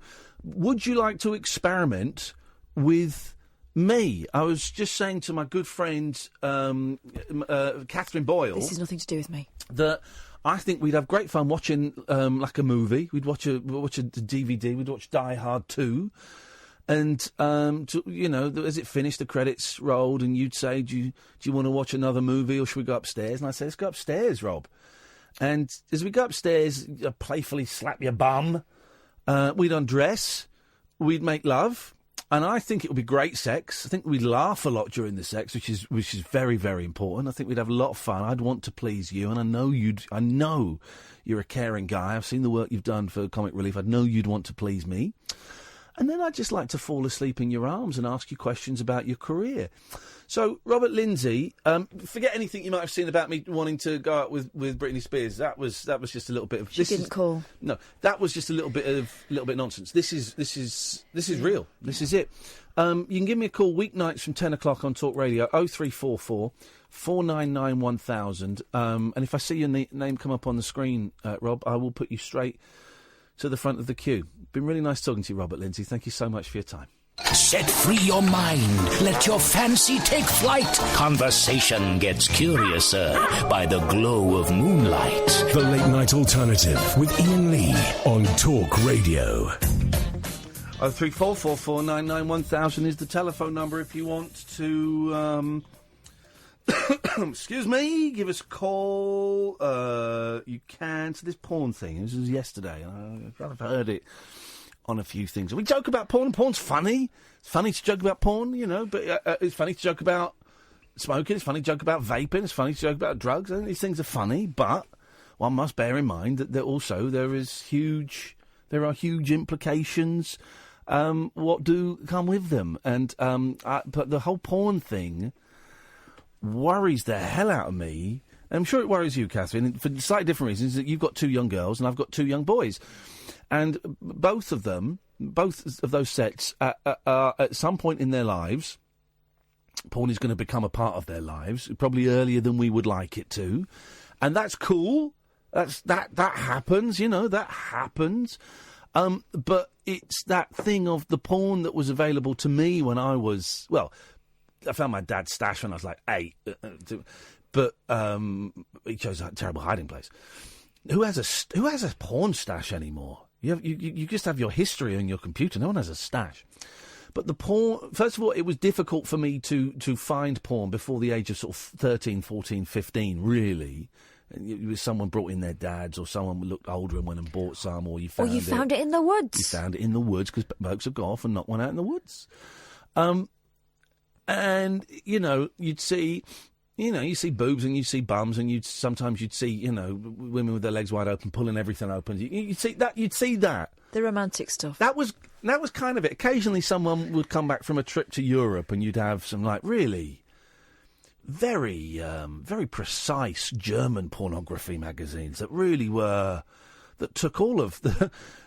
I've always got a soft spot for magazines like Escort and Mayfair, because that's what I would look at when I was 14, 15, 16. So, I looked at, and there's some kind of slightly old-fashioned nostalgia about it. That European pornography in those magazines, dear God, that was very clinical. Yeah, am I right in thinking that the ones you named there were more it was cheeky fun? There was a playfulness to it. There was a playfulness to it, but you didn't. Here's the thing: in British pornography, I don't know the rules now. Certainly, in British printed pornography, you cannot show an erection. Right? Is it like the telly, the Mull of Kintyre rule? What's the Mull of Kintyre rule? You're not allowed to show anything at an angle any more than the Mull of Kintyre. Oh right, okay, yeah, I think it's the same. You don't see. So in those magazines I listed, you don't. As girls, you don't see blokes, you don't see willies and Isn't those that things. Crazy? Why is it crazy? Well, because the women are all exposed, and then some. It's a very specific market. It's kind of like 2 steps up from page 3. Yeah. Is what it's going for. It's a very specific. And I guess they want the reader to be the master of it. They don't want the reader to feel insecure. Yeah, then you can branch out. The looker. It's a lot of years since I've bought a magazine. I used to when I was 16. I used to ride my bike about 2 miles to a shop and buy porno mags there, because I knew I'd get served, and also I knew my mum would never go in there. And then I'd ride back. Crazy. You can get other magazines where there are blokes in it, stuff like that. But nowadays, stuff that is much harder than we could ever have purchased, 30 years ago, you get on your phone, you can't do it on my phone because I've blocked it, but you can type in anything. And there's a weird trend. Pornhub is kind of the main, there's loads of them, but that's kind of the main porn website. And I look at porn. I don't want to look at porn, which is why I need you to come around and just put a little filter in my computer. I couldn't get Net Nanny to work. Net Nanny doesn't work. I've looked at it a lot more in parts of my life, and I don't really look at it now, but occasionally. I'm not proud of it, and I don't really want it because it's not very healthy for me. Whereas it is very healthy. It can be healthy for a lot of people. But porn, the lot of the initial, the homepage porn is this. Watch this sexy stepdaughter. Oh. Seduce her stepfather while mum's away. Yeah. There's a lot of that, or stepbrother and stepsister, and stepdad punishes his naughty step. And I'm thinking, all right, so it's not incest. Right, it's not blood incest. No, but there's a boundary being crossed. But that is messed up. And that is really, really popular at the moment. Yeah. And you boil it down, it's a hot guy and a hot younger woman. That's kind of what it is. But it's that subtext of step that makes me it makes me very, very uncomfortable. Yeah, do you think it normalises? Well, I tell you what. Okay, I tell you what makes. Does it normalise it? I don't know, but it makes me uncomfortable because it's mainly men that go and do this, go and view this. The women that do it, but it's primarily men. So the fact that it's on the homepage, we get little boxes, we can click on it. So there's 50 on the homepage. Then it's mainly men that are going there.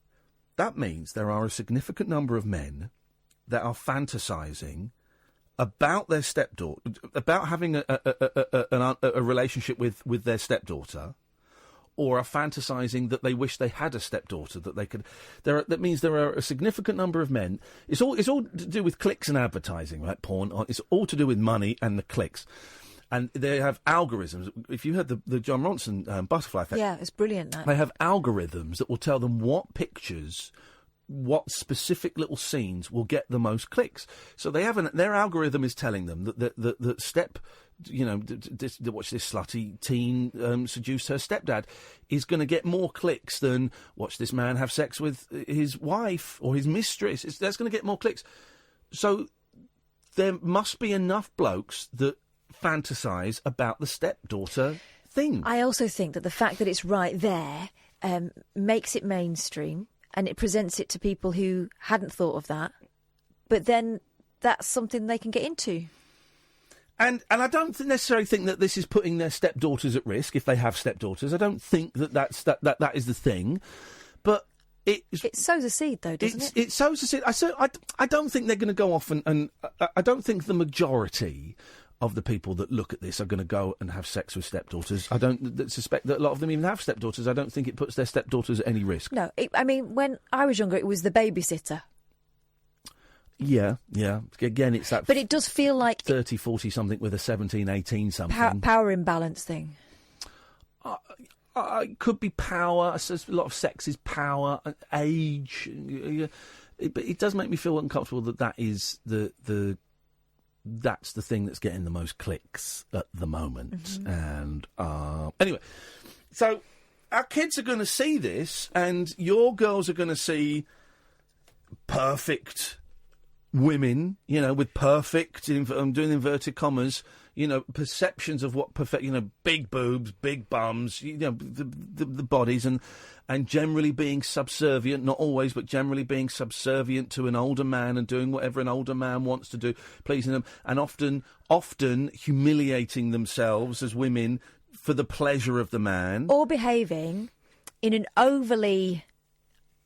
you know what I mean? Overly porn actressy way, right? That actually real women don't tend to do unless they've seen that and thought, oh, is that what I'm supposed to sound like? And the boys are getting the I guess the thing thinking back to something I was saying earlier on is this. There are very few pornos. There are a few, but there are very few where the bloke is nervous and is unsure what to do, and it's this heightened sexual confidence, and everyone's got a boner in porn. No one loses their boner. Everyone's got a huge dick the size of a baby's arm. No one's got an average sized penis or a small penis. And everyone is going for, you're going for 45 minutes, man. There's more than 2,000 thrusts going on there. No one's putting it in there, and it's straight away they're going, which is what happens in real life. Do you know what you don't see as well, going back to Robert Lindsay a bit? Doesn't seem like a laugh for most of them, does it? No. It's very, very serious. It's very angry. Yeah. Very, very angry. There's no... And bossy. Yeah. And that's fine. There's fine for a little bit of role playing, all that's great. But it sets, I guess what I'm saying is it sets unreal expectations on both the man and the women involved. And that is what they will be getting their sex education from. Which is why, slight tangent, when my 8-year-old said to me the other day that he'd learnt some swear words, and I very gently encouraged him to let me know what they were. They were crap and they were the F-bomb. That I was more than happy to say, look, son, I find it funny, but some people will find it offensive, and I'm going to explain why. Yeah. I was more than happy to sit down and have that conversation with him in a very grown-up, non-judgmental, non-shaming way, so that it means at some point, if someone shows him a porno, or he finds a porn or something, he hopefully, and my youngest was there when we were having the swearing conversation. Hopefully, both of them will realise that if there is anything they're unsure about, they can come. At the very least with me, I guess their mum as well. I don't know, but at the very least with me, they can come and say, "Look, I saw this video today, and it's got me thinking, and it's weird because it made me feel good, but I felt bad at the same time, and it was this man and these women and." And I can have that conversation with them in a I couldn't have spoken to my dad about porn. No, it's so important. It's so important. And, that's kind of, part of the stuff I've learnt from knowing you as well is this kind of the power of shame, right? Yeah, and the things I've been made to feel ashamed about in the past. And it wasn't my parents' fault, and they didn't mean to do it, but everyone's parents gets it slightly wrong at times, right? And you realise that actually there are moments in your life when your kids come to you and it's a really important time and your reaction is absolutely key. And that is one of them, right? And I always want to be that kind of mum where I can go, right, tell me so that I can help you with it. Yeah. I don't want you keeping secrets and worrying about things when you could tell me, it's out there, it might be a bit embarrassing, but I'm not judging you at all. You know, I might not like what I hear, but I can help you out with it. Ever since the boys could understand, I've always, and there's been argy-bargy, I've always said, listen, I kind of know what's going on here. Yeah. I prefer the truth. I prefer the truth. Yeah. You know, and there will be consequences, but I will be angry or more upset if you don't tell me. Anyway, so this group of MPs are kind of, well, I guess they're basically saying it's time for a public health campaign about harmful online porn. Committee of MPs says sexual harassment is ingrained in our culture and pornography is partly to blame. So it's kind of going on that the two are connected, which of course they are. It's not the only reason we have sexual harassment, but it's certainly a thing. And I do think that the proliferation of online hardcore pornography is as big a problem as you know, kids smoking dope. I think it's as big a problem. Well, it's coming to the way kids dress. You know, way the average kid dresses. Some of it is related to Playboy and porn. We just lost Alistair. I will get him after the news. 0344 499 1000 is the telephone number if you want to give us a call. But it's a kind of, you know, we can call in about that. We'll have a laugh after midnight, guarantee it, guys. Slightly quieter on the phones tonight, but some good quality calls, yes, I would say. Last couple of nights have been mental on the phones, really, really busy, and it's sort of quieting down a bit tonight, which is absolutely fine. It's half term, isn't it? It's that weird half term as well, when the weather's a little bit lousy. And what are you going to do in October, man? What is there to do? My kids are in their pyjamas for most of the day today. Good for them. My boys were out geocaching with their mum, but they were cheating. They went and found ones that we'd already found, because they're doing it with a different login. They can do them again. And I said, but I phoned them up. I said, boys, we found those ones. Yeah, I know. But go and find some different ones. Outrageous. Go and find some different ones. We got another hour of this nonsense before Paul Ross comes in at 1 o'clock. If you want to give us a call about porn or about anything, you know the drill. You're allowed to phone in about absolutely anything you want. And sometimes it gets a little bit heavy. Sometimes it gets a bit light. Oh, I want to talk to you about Twitch afterwards. I'm on Twitch now. I'm a Twitch affiliate. I'm not a partner yet. I'm an affiliate. And I think this is going to be the thing that's going to make me a load of money. I think this is it. I think I found what's going to make me rich. I'm going to be streaming Red Dead Redemption this weekend, 2 days after everyone else because I'm busy. But I'm going to be streaming it, and I suspect I'm going to make $1 million off the back of that. But I don't really understand how Twitch works. So if anybody knows what I'm talking about, could you give me a call and explain to me what the hell Twitch is, please? 0344 499 1000 is the telephone number if you want to give me or Kath a call. This is the Late Night Alternative, weeknights from 10, only on Talk Radio. The Late Night Alternative with Iain Lee on Talk Radio.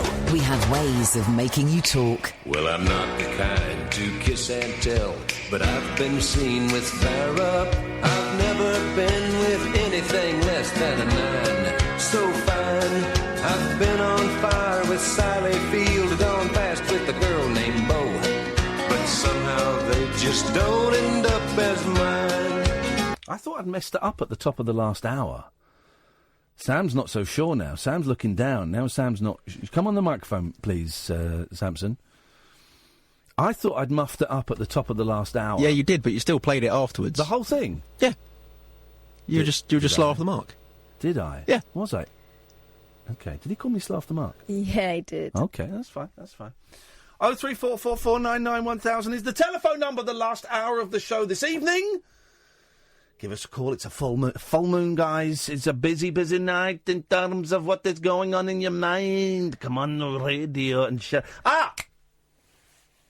Talking about something ages ago tonight, and I can't remember, but I said there might be 2 reasons why something happened, and I couldn't. So I said something happened. Now, we're talking about my head. I've got it. I'm remembering it. And I said, it could be the fact that I'm coming off of my pills. And you went, yes, it is. And I went, oh, no.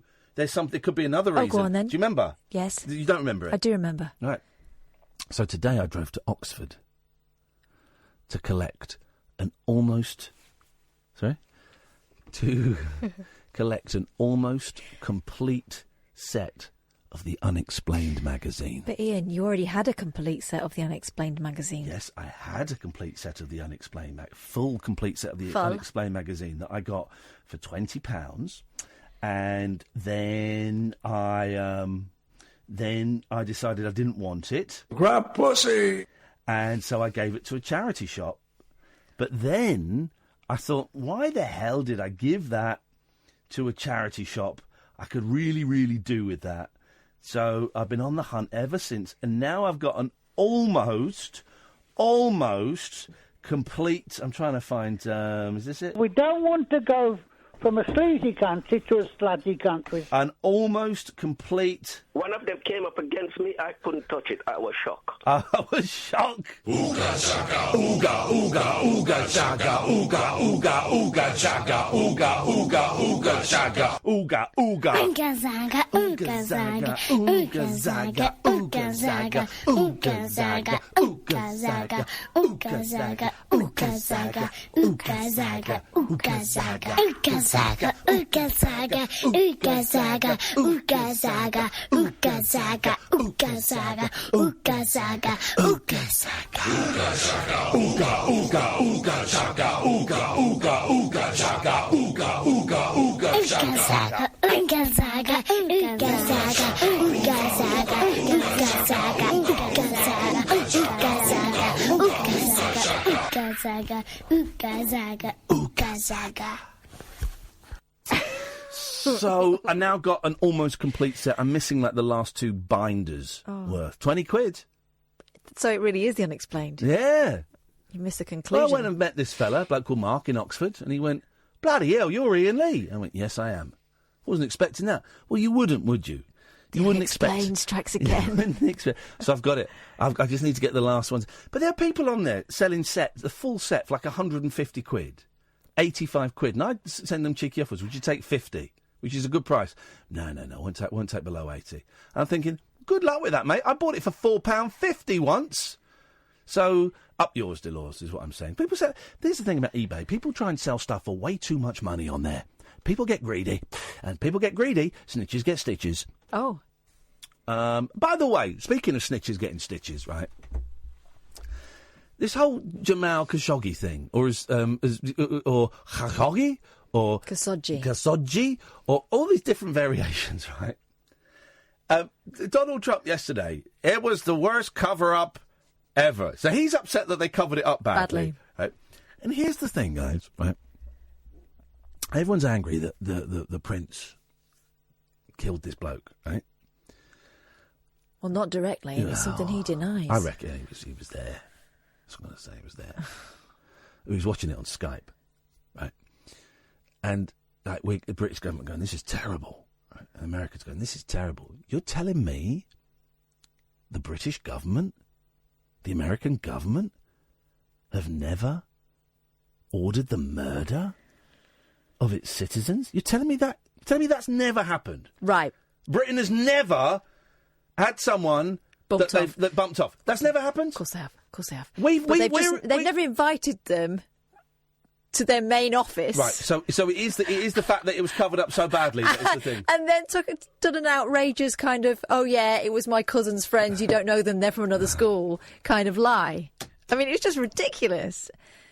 And then they're finding this poor guy in the garden of the bloke that runs the consul. Here's the thing, though. I mean, our government are murderers. The American government are murderers. They murder people. They bump people off. MI5 bump people off constantly. The Russians doing it over here. All right, fair enough. Everyone bumps everybody else off. And we're upset because this guy got bumped up. I mean, it's horrendous. Okay, this one was done badly. Done in a real blatant way. Well, so it's the blatancy is the thing. Yes, it is. The blatancy is the problem. So if they... From their point of view, yes. I mean, from our point of view, from a human point of view, it's outrageous. From your point of view, what is... You don't want anyone murdered. But are you saying from your point of view that the blatancy is the problem? No, the murder itself obviously is a problem. Okay, but we're murdering people all the time. Well, that's a problem too. But things are done in the name of political expediency. What does that mean? From their point of view, I'm pretty sure whoever is behind this particular killing thinks that they've done it for the good of the nation. Yeah, of course. Yeah, exactly. Of course they do. Of course the prince does. As he wiped off his dagger.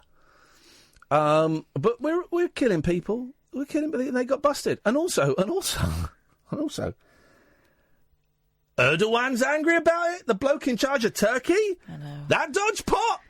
We're on Erdogan's side? All of a sudden? I remember about 3 or 4 years ago, I had an interview with some British people, British TV production crew, that worked for Turkish state news television, right? And they were looking at kind of doing like a Russia Today and setting up a Turkish state news television in this country. And I was up for doing a show on it. And before I really was hot on the political... I'm not hot on it, but I didn't really have a clue what was going on. And it was going to be like a talk show, a chat show, and you'd have guests on and you'd discuss stuff. So I met the British production people, and they were great. And then they said, the head of the Turkish TV channel is coming over. We'd love you to meet him. I was like, yeah, sure, fine. So we went out for a coffee. I was talking to this guy, and he was full of SH1 a bit, but he was a nice guy. And he said, you got any questions? I said, yeah. On this show, how much freedom have we got? You've got all the freedom you want. All the freedom you want. It's independent. It's state-run, but it's independent. I said, OK, fine. So I could criticise Erdogan if I wanted to. See, the president? Yeah. I could criticise President Erdogan if I wanted to. Oh, no, you couldn't do that. I said, what if he legitimately had done something wrong that was obvious that was wrong? I could criticise that, couldn't I? No, because he doesn't do anything wrong. All these people saying he's like a dictator, all these people saying about these journalists over in Turkey that are being put in prison. Oh, no, this is it, because there's been an attempt at a coup. All these people talking about this coup, they're all traitors. Everyone that got shot... They deserve to be shot because they were traitors, right? Erdogan had to have these people killed. And I then got 15 minutes of bullshine from this guy justifying the murder of journalists and innocent people and all of this. And I said, it's independent. I can say what I want. Oh, yeah. I just can't criticise the president. No. Beautiful. Fine. Thank you very much. I've got it. Absolute dodgepots. Speaking of dodgepots, good evening, Jerry. Hello. Hello, Jerry. What you got for us? I went to swimming baths yesterday. You went where? Swimming baths. What? Did you go back to the 1970s? Who calls it swimming baths? Me. What's it called? The swimming pool. Swimming baths. The baths. It's not the baths. Well, it's not, because the baths used to be an actual baths where you'd go and have a public baths or where you go and have a bath. Have you never seen Quadrophenia? They go and have baths. Take me soap, but my shorts are transparent when I go around. You dirty, dirty boy. Anyway, so do you have a good paddle? Yeah.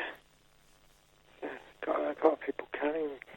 It's like about royalty people carrying me around. Yeah, one of those divan chairs. Divan? Sedan. Divan. No, divan chair is what I was thinking of, actually, because a divan is something slightly different, and that's actually what I was thinking about. How about Britain involved murdering people? Northern Ireland's full of it. Yeah, we murder people in Northern Ireland. I mean, I'm talking more about... Well, yeah, we murder people. Right. We murder people. Supplied information. Sorry? Supplied information to terrorist organisations. Yeah, exactly, man. We did it. Of course we did it. Everyone does it. All the governments do it. Hey, have you seen the new thing in China, in northwest China? They've got about 1 million Muslims in prisons and work camps. It's incredible, man, because the Chinese hate the Muslims, like, big time. So they've got, in northwest China, they've got this whole province that they've turned over, apparently, to internment camps for Muslims. And there's like one camp can hold about 11,000 people. And what they're trying to do is the ones that are like, slightly weaker-willed Muslims, they're trying to re-educate them into not being Muslims. And because you've got a load of Muslims in prisons over there for being Muslims. It's an incredible world that we live in. Incredible world. My favourite story of the week is... Go on. A guy at a friend shoplifting. Oh, that's boring, that story. Everyone's going, have you seen the video of David Schwimmer? Yeah, it was rubbish. Oh. I mean... The game shop got robbed in Crewe today. 3 robberies in 3 days. The game shop got robbed? Yeah. And they won't be getting robbed by me. I've got a voucher for £102. Yes, man, for the sex shop. I traded in an old Xbox. They cut the trade-ins off. What do you mean they stopped the trade-ins? That's a lie. Yeah. That's a lie. That's a big crap. They haven't... Well, no, I traded... All right. I traded in an Xbox One, 1 terabyte, and I got 118 quid. That's crap, is it, mate? Is that crap, is it, Jerry?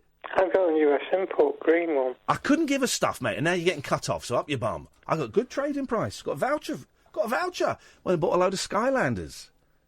Went and bought the boys bought a handful of Skylanders, right? And it cost £2.50. I went, what? Because Skylanders I've been buying are like 16, 20 quid. And these are really old ones. This one's worth 10 pence. I went, right, boys, go and get some more. They work, yeah, don't they? Yeah, they work, yes. Oh, yes. Oh, here we go. We'll indulge this for a second. Good evening, Robert Lindsay. Yeah, Chuck, how are you doing, mate? I'm very, very well, Robert. What have you got for us tonight? I've heard you're up for some trade. Yes? Well, what do you want? I want to make love to you. Okay. Well, you do know I'm heterosexual. Yeah, yes.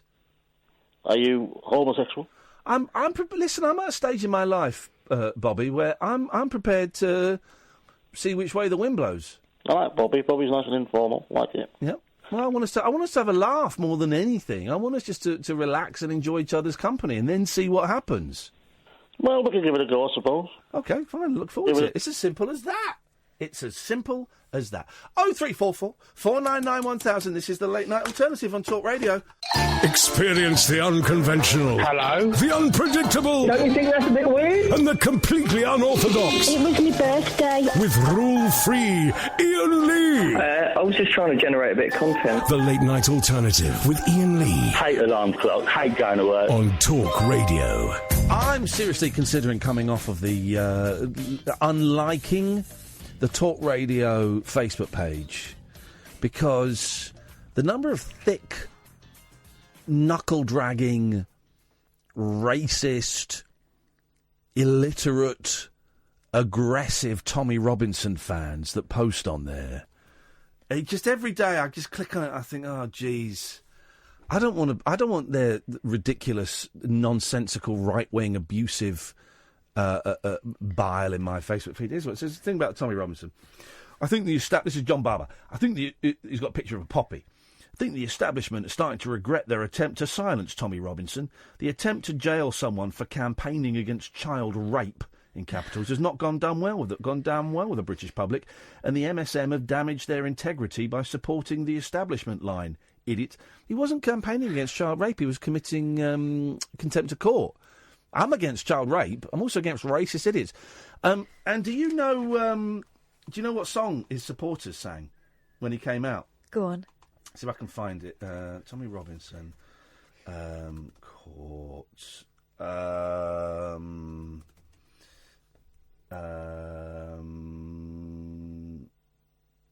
When was it? Was it this week? No, I don't think so. That he got free from court. It was this week. His case has been handed up, hasn't it? Yeah, but was it? It was this week, wasn't it? Yeah, that happened. Yeah. I can't find it. Anyway, there were loads of supporters there cheering him and stuff, and then they started singing. Oh.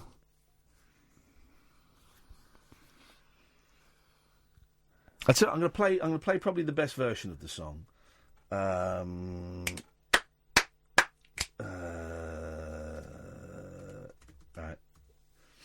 Now, let's play a song, shall we? Not many calls. Let's play a song. So we're going to play this, right? I think this is the best version of the song. This is the song that Tommy Robinson supporters decided to sing when he came out of court the other day. Here we go. You ready? Have some of this.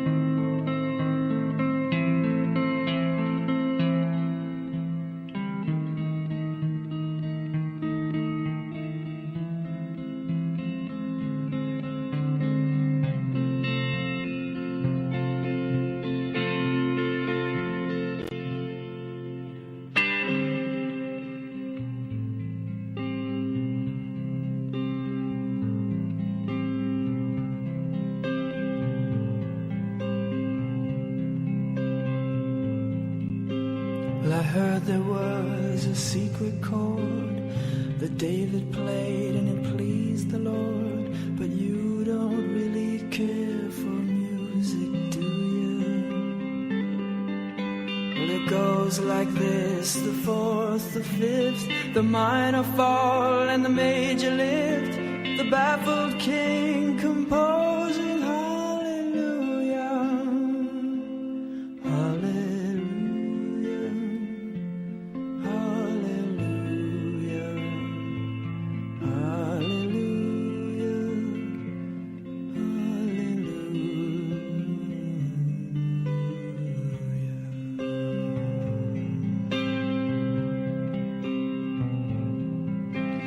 Your faith was strong, but you needed proof.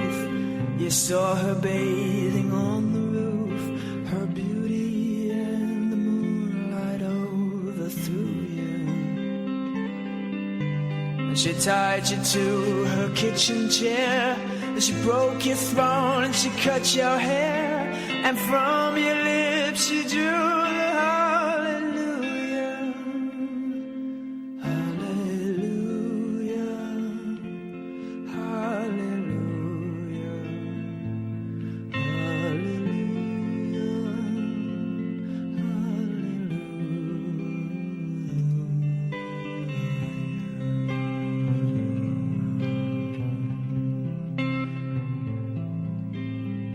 Well, baby, I've been here before.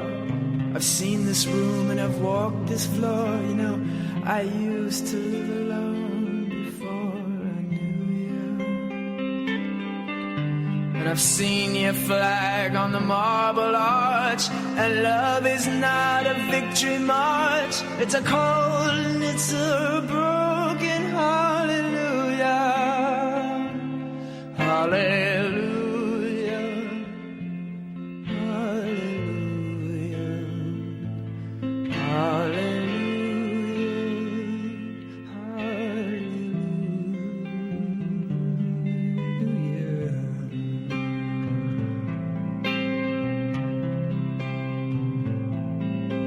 Well, there was a time when you let me know what's really going on below, but now you never show that to me, do you? But remember when I moved in you, and the holy dove was moving too, and every breath we drew is hallelujah, hallelujah.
Maybe there is a God above, but all I've ever learned from love was how to shoot somebody who outdrew you.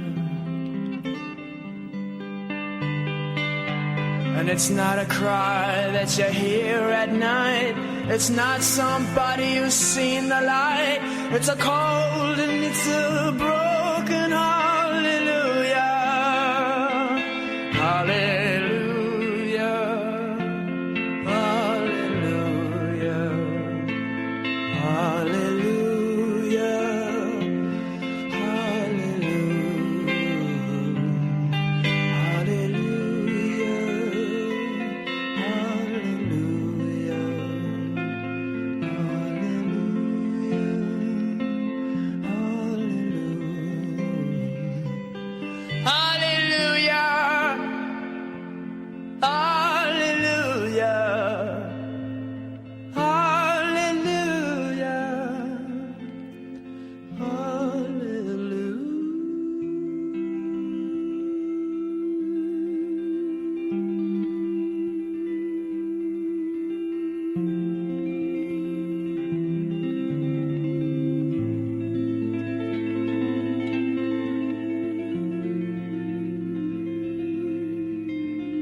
Annette. Sorry, racists. You don't get that song. You don't get it. You can't have it. You can't have that one. You cannot have that one. Lovely, Jeff, but 6 minutes 52 of perfection. The thing is, it totally doesn't mean what they think it means. They think it's some sort of hymn, some sort of Christian anthem. Actually, it's not. It's not. Beautiful, that. Do you know much about Jeff Buckley? No. He's great. My sister bought me a Jeff Buckley CD years ago, and I didn't listen to it for about 2 years, and I split up with a girl I was with, and I'll play this CD. Well, it's not an album to play when you've just split up with someone you've been going out with for several years. Flipping it, but it was... his dad was Tim Buckley, who's... I never really dug Tim Buckley, but was kind of like a sort of underground singer in the 60s and early 70s. Then he died very young. I think of heroin. I could be wrong, and someone will correct me on Twitter. He died very young of heroin, maybe like 27, 28.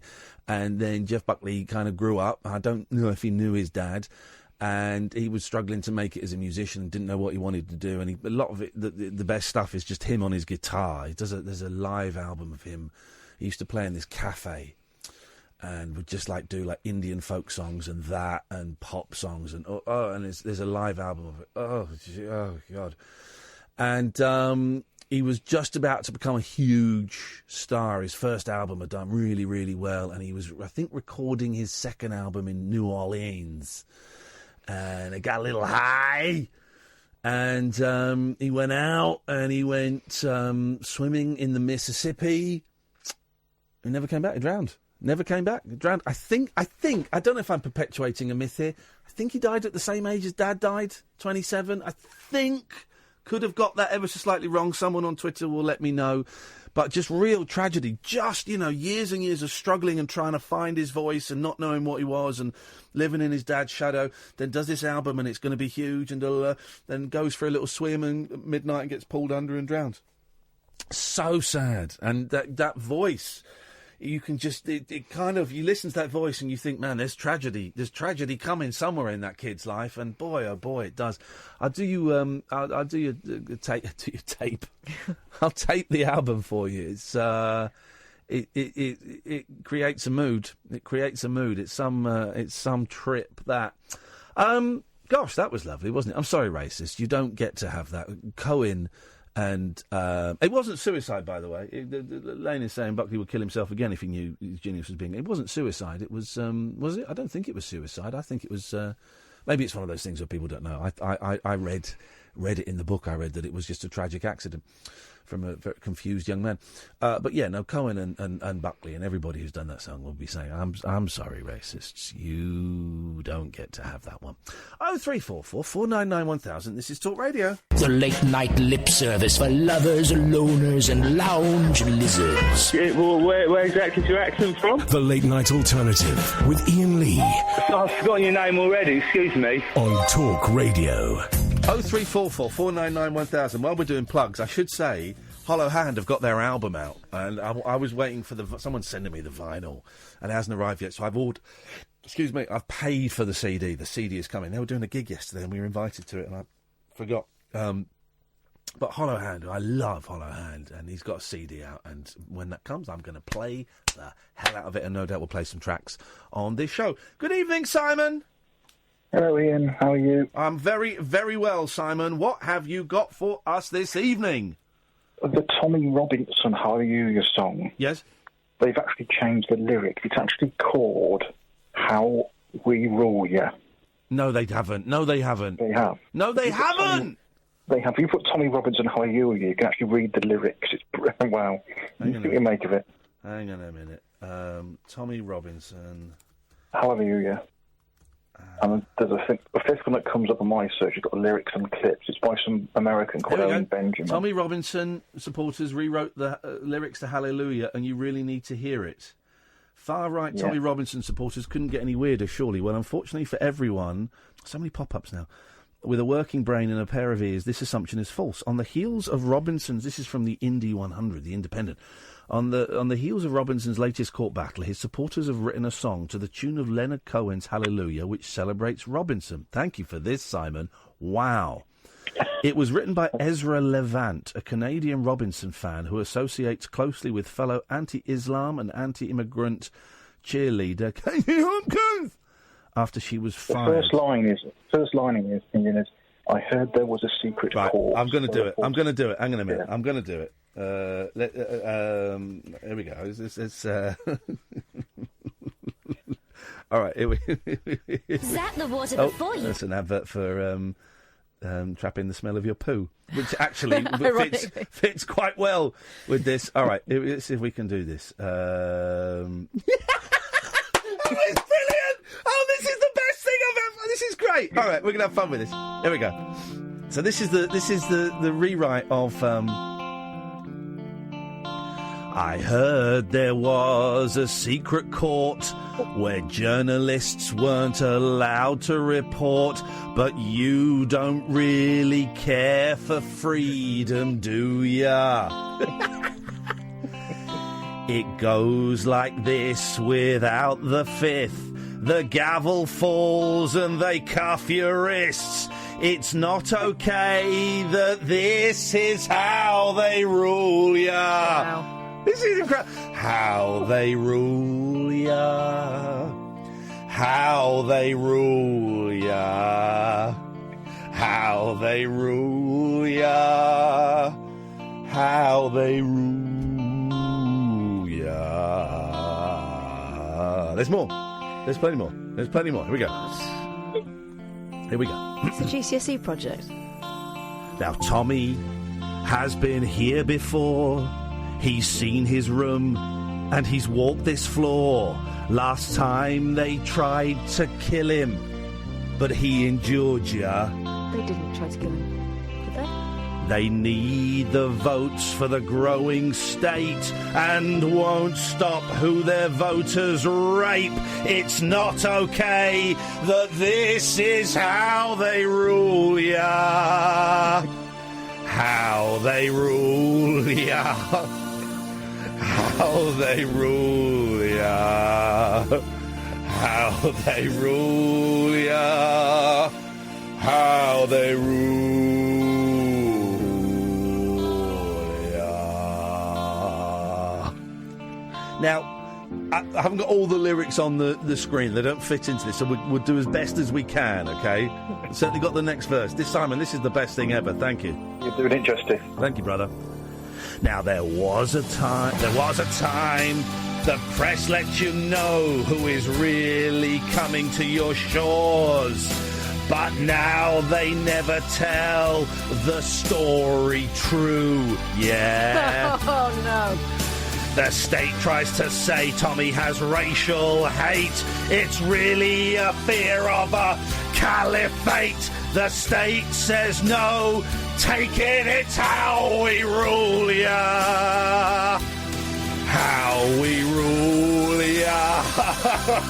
How we rule ya. How we rule ya. How we rule ya. There's one more verse. I don't see the final line, but I'm going to give it my best.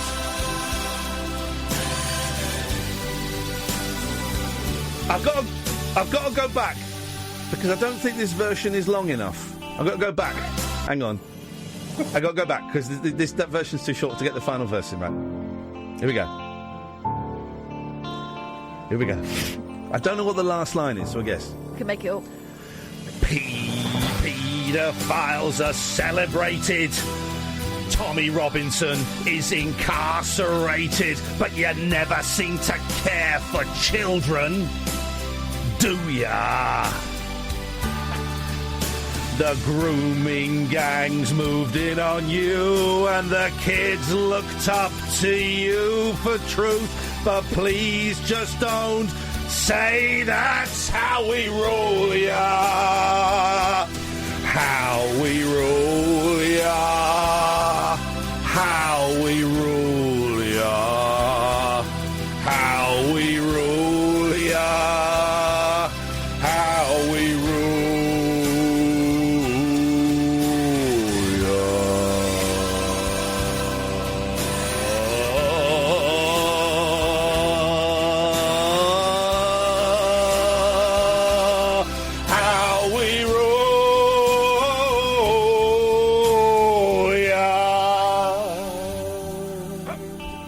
Ian. Fantastic. Ian, how do you think the late Leonard Cohen will be thinking about it? It's the funniest thing I've ever heard in my life. But both Canadians. Both written by Canadians. Probably best we don't discuss anything further, as it's all being handed upwards. Well, it's been handed upwards, but it's not contempt of court anymore. Wow. It's not contempt of court anymore. Oh, I wouldn't have done that if it was contempt of court. That is the most... Oh, hello. Hello? Well, I don't know where that's coming from. What is... Hello? It's Leonard. Leonard's summing up again. Leonard is summing up again. Wow, Simon, that is the greatest thing I've ever heard. Thank you so much for making me aware of that, brother. Cheers, Ian. Good night. Thank you. Wowzers. I've got quite a nice voice, haven't I? Yeah. Thanks. Good evening, Jonathan.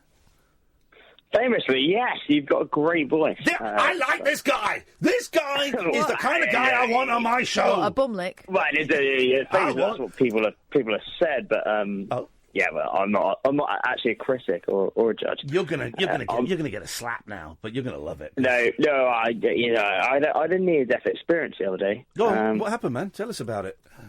Well, so went out with my mates. You know when you have a few bevies, and next thing, end up in an ambulance. Well, you didn't know about it, and you wake up in the hospital. Yeah, and then your best mate's there, and you say. This is actually a true story, isn't it? This is not. No, this is genuine. I'm waiting for the punchline, and I'm thinking it's got a bit weird. This is absolutely true. This is absolutely true. So last Friday, we were going out, having a good time. Bam! Next thing, I'm in the accident emergency. Bless you. And what happened to you, man? I don't know. We don't know. Well, your friends were so annoyed by you that they kicked you in. No, well, apparently not, because one of them sat with me and went, "Yeah, you're all right." Actually, what the hell are you doing here? And this isn't my bed. This is definitely not my bed. Yes. Yes. Yeah, and just make you think. Well, you've not told us what happened. What happened? Well, we don't know. Well, probably someone spiked my drink. Well, hang on a minute. But your friends must have known how and why you got to hospital. Oh no, there was a whole falling over and then ambulance and then we need an ambulance. Chicken cottage man, please bring. Do you think he needs an ambulance? Yes. Chicken cottage man says yes. Are you drunk now? Ambulance. No. I'm okay. No. Have you had a drink tonight? Maybe one or two. Because here's the thing. This is a great story, Jonathan, but you're telling it appallingly and jumping all over in the place in it. I don't know, like the way a drunk man would tell a story. Wow, you should have seen me last week. I was in Chicken Cottage. No. Sorry? What's that? He was in Chicken Cottage. Proper halal.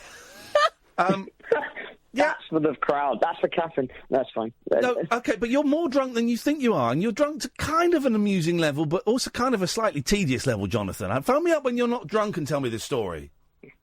Fair dues. I couldn't even make out Chicken Cottage. It just sounded like all one Proper noise. halal, isn't it? Fair play. He took the criticism on the chin. Well, I can't argue with it. He was so pissed. Am I behind? There's an ad now. Let's do it. Late night conversation worth losing sleep over. The Late Night Alternative with Iain Lee on Talk Radio. We have ways of making you talk. There are times, and I've said this before, I hate this country. There's so many seas here. They're just full of seas. So depressed.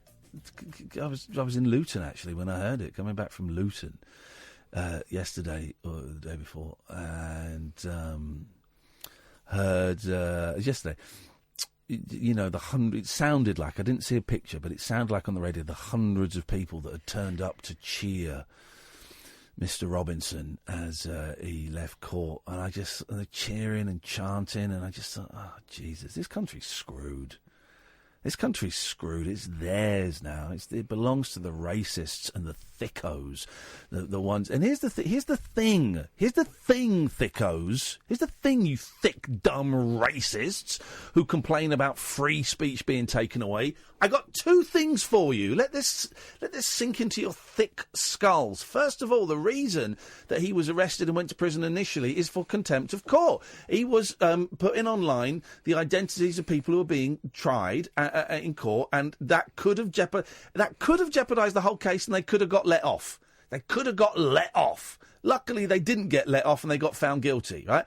I'll say it. I'm mainstream media. Yeah, most of them were Pakistani men. I say it, it's not a cover-up. We're not told. You can't mention that it was significantly Pakistani men that groomed those girls, some as young as 11. You can't mention. No one. It was mainly Pakistani men from a specific region of Pakistan. We can say that. It's disgusting, right? You can be against people who rape children and not be a massive racist. But here's the second thing, right? Here's the second thing. All those people go, it was free speech. It's free. Tommy Robinson's been denied his free speech. Everybody, I can't say I've been denied my free speech, right? You want your free speech, and you have those pictures of Tommy Robinson with the tape. Well, here's the thing, right? If you're going to put up your picture of Tommy Robinson with the tape, then right next to it, man, you need to have a picture of Anjam Chowdhury with tape over his mouth. Because that's free speech. That guy went to prison for free speech. What? You've got to defend both of them. If you're defending free speech... but Anjam Chowdhury's brown. If you're defending free speech, you've got to defend both of them. You've got to defend Tommy Robinson, Stephen Yaxley Lennon, and you've got to defend Anjam Chowdhury. If they're both going to prison because of things they have said, then that is wrong, isn't it? If you're defending free speech, then both of them should be allowed to say whatever they want. They are both cheeks of the same arse. And all you thick supporters, all you thick knuckle-dragging Tommy Robinson supporters, and all you thick knuckle-dragging, sometimes driving cars at people, Anjam Chowdhury supporters, you're the hole in between their buttocks. You're the hole in between the arse cheeks of Robinson and Chowdhury. That's what you are.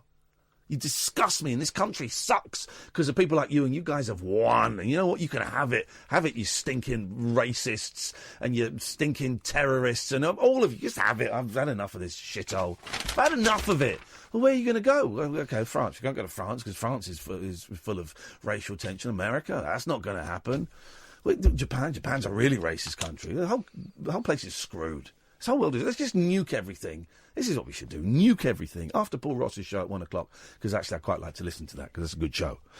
But nuke everything, and let's just start again, because we're screwed. We got it wrong. We got it wrong years and years ago, and the skews come off the treadle, to quote Monty Python, and it's over. It's over. It's over. Who cares about this stupid world full of thickos and racists and terrorists and dullards and just scumbags.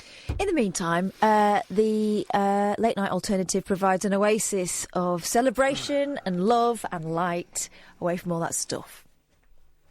Normally. That's what happens. Have you got anything to enlighten the boys and the girls? I was going to say, you've got this one. Nostalgic Brits. Oh, yes. 20 things Brits would miss most if they went back in time. Yeah. I mean, this sounds like something from Blind Date. When are we going back in time? We're not. You know, John Lewis are going to stop selling DVD players. Yeah. What the heck? I only bought a DVD player about a month ago. My one... I've lost the remote control for it. DVD players are great. They're like 20 well quid. Cheap now, aren't they? It's 20 quid. You go in Tesco's, you can get a cracked one, which means you can watch DVDs for like 15, 20 quid. God. Beautiful. Beautiful. Marlene. There's an impression for you. Marlene. Here, Rodney. Here, Del Dave. boy. Here, Dave. Del boy. No, I'm doing Rodney. Oh. Here, Del boy. Yes, Rodney, you absolute dickhead. Marlene. Go on, sorry, Kev. Hey, Rodney, I was a bloody heart attack there. I thought, so there's a bloody old bill coming round. Shut up, Grandad, you dickhead. Doing all the catchphrases. All the catchphrases. I think you ever called him a dickhead. Yeah, shut up, Grandad, you dickhead. Now, who wants to buy this? It's cocaine. I missed that one. That was a good one, man. Anyway, go on. Sorry, Catherine, please. A poll of 2,000 adults found almost 1 in 5 would love nothing more than to revisit the era of the Beatles and free love. They've forgotten what it was like then, or they weren't there. Here's the thing: there were only everyone in the 60s we know was taking LSD and shagging and smoking weed. No, they weren't. It was about 120 people. 120 people were taking LSD and having sex with beautiful people and different partners. And yeah, but do you know what? Even those beautiful people stank. Yeah, because they only had a bath every third Tuesday in a month. I was going to say, here's the thing, guys. And it was after their dad had been in it. The toilet was outside. Even Paul McCartney's toilet was outside. He was lucky. He probably had toilet paper. But most people had bits of newspaper to wipe their bums on the jack seat outside. So you go back to the 60s and you see how happy you are. Carry on, please, Catherine. Nostalgic Brits would most likely like to turn back time and relive the swinging 60s, according to research. A poll of 2,000 adults found almost 1 in 5 would love nothing more than to revisit the era of the Beatles and free love. 1/5 of those questioned wished they'd been around to witness the moon landing in 1969. Why? You can see it on the telly. Yeah. While 14% would have loved to see England... Or can you? You can certainly see footage of some men on a big round thing with blackness behind them. You can do green screen on PlayStation 4. Did you know that? Oh, you knew that. OK, why didn't you tell me that? While 14% would have loved to see England winning the 1966 World Cup with football and that. Go and get the video. Go and YouTube it. JFK's assassination. I'd like to have seen that. I mean, gosh, fun times. I would love to have been that.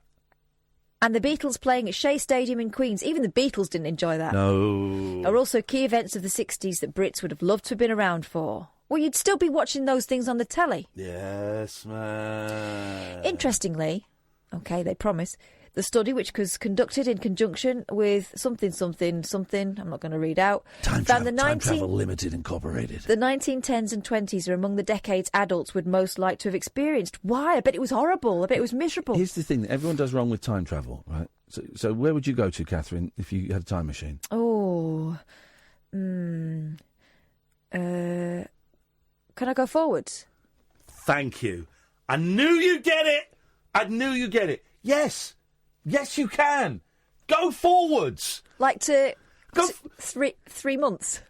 Flipping it. No, go forward like 1,000 years. That's what I don't want to go 1,000 years. Well, what you got to go? They're thinking, everyone goes, I'd go back to the 60s. Oh, I think I'd go back to the 1800s. No, why? We know what it was like. It sucked. Let's go forward 1,000 years. Let's take some designer drugs that aren't actually bad for you. Let's have like future sex with a sex bot. Let's live it up a little bit. Whoa! Yes, the future! I'd just kind of like to see if my kids are all right. I've been to the year 3000. I copped off with your great-great-granddaughter. That's a Pornhub search that they haven't done yet, but I'm sure it'll come. Many would like to visit England centuries ago to find out how some of our longest-running traditions came to be. Boring idiots. Listen to this. This is nonsense. Sure. This is nonsense. This is like putting on your CV that you like walking, reading, and socialising with friends. Yeah. What if they want to go back to visit England centuries ago to find out how some of our longest-running traditions came to be, Keith? These include maypole dancing, the summer solstice at Stonehenge, and bonfire night. We know how those happen. Here's an idea. Why don't you go and buy a book? 1 in 5 adults would like to travel back to the 1800s, and 1 in 7 would like to travel back to the year 1500 or beyond. Oh, jeez. This is why I hate people. No one's got any immaginazione. 1 in 5 would like to travel back in time so they could invent something and become fabulously wealthy. What, you mean steal someone else's idea in life? Why don't you work hard and invent something now? Invent a real thing. Yeah, so they're stealing someone else's idea. Well, you couldn't do that. Come in, Paul. You couldn't do that because then you screw up. You're not stopping. Cold in here. Come on. You look like a killer. Corto Maltese. What's his name? Corto Maltese. Yeah, there's a. Is that chair dry enough for you? It is today. My daughter said I look like Captain Birdseye in this. Yeah, no, you don't, because Captain Birdseye's fit now. He's sexy now. Sorry. You mean he hasn't got a silvery grey beard then? No, anymore? No. Oh. He might have brought the beard back, but he's buff. No, he was some kind of Italian male model, wasn't he? Yeah. Sacrilege. What have you got? What can't tell me about why? Mind you, this coat, right? It's nice. This coat, super dry. Yeah. Okay. Yeah. A tenner, brand new at a car boot, end of line stuff. Fits me perfectly. £10. Here's the thing, because I never look at the clothes at the car boot. I'm books, I'm knickknacks, I'm records. That's great. £10. I never look at the clothes. I've had a couple of pairs of Levi's that are a £5 each. Both too small for me, so I gave them to the charity shop. But this coat works for a tenner. The coat works beautifully, doesn't it? He's a comic book character, Italian, Corto Maltese. Oh, with the captain's cap on. This fella. Yeah, I do know who you mean, yes. Well, that's what those peacoats always remind me of. Better than the aged Captain Bird. Yes, Thank you for that, Kath. You're welcome. Paul Ross, it's always a pleasure to see you. Have you seen the new Queen movie yet? I haven't, no. I'm trepidatious. I think it's going to be a stinker. Yeah. Alan Caddick liked it, but then Alan Caddick, He said it was a 20-minute... we will rock you at the the spoiler Live Aid alert. thing. The last 20 minutes is they recreate the whole concert. Yeah. And also they've YouTube. got somebody who looks like if you stretch the dwarf out of Game of Thrones, they've got that person playing Bob Geldof. One of my favourite films is Hysteria, the Def Leppard story. Oh yes, have you seen love it? I love the Leopard. I love it, man. Hey, pour some sugar on me. I watched the first couple of minutes today, and it's great. It's him driving along a motorway, right? Except there are sort of dried trees. It's obviously a desert, and there's a sign that says M25 Sheffield, 52 miles away. And it's that, but this Queen thing, I've got a feeling it's going to be a stinker. Well, and I've met Brian May. What a lovely gentleman, and Queen are okay. For me, they're okay, Queen. They're okay. It's that thing where you think. I mean, there are great biopics like the I, Tonya thing was brilliant because you've got that kaleidoscopic view of that was done really well. Yeah. Whereas this, I think, is going to be because there's 3 of them are still alive. They're not going to have a kind of objective view allowed, are they? They've got their own histories. Well, this is it. It was going to be Sasha, wasn't it, as Freddie Mercury? But the way it was reported in the press was he Freddie Mercury. Sorry, he wanted to do. Was he an Italian pasta? He wanted Mercury to do the warts and all, but maybe focus more on the warts. Yeah. And they're like, well, no. We rumours of dwarves running around with bowls of cocaine strapped to their head. Yeah. And obviously the Queen said, no, we want to do a nice film about our mate. Yeah. Okay, well, good I'll luck. probably give it a watch on, I would say DVD, but that's aging me, isn't it? I'll download it and stream it.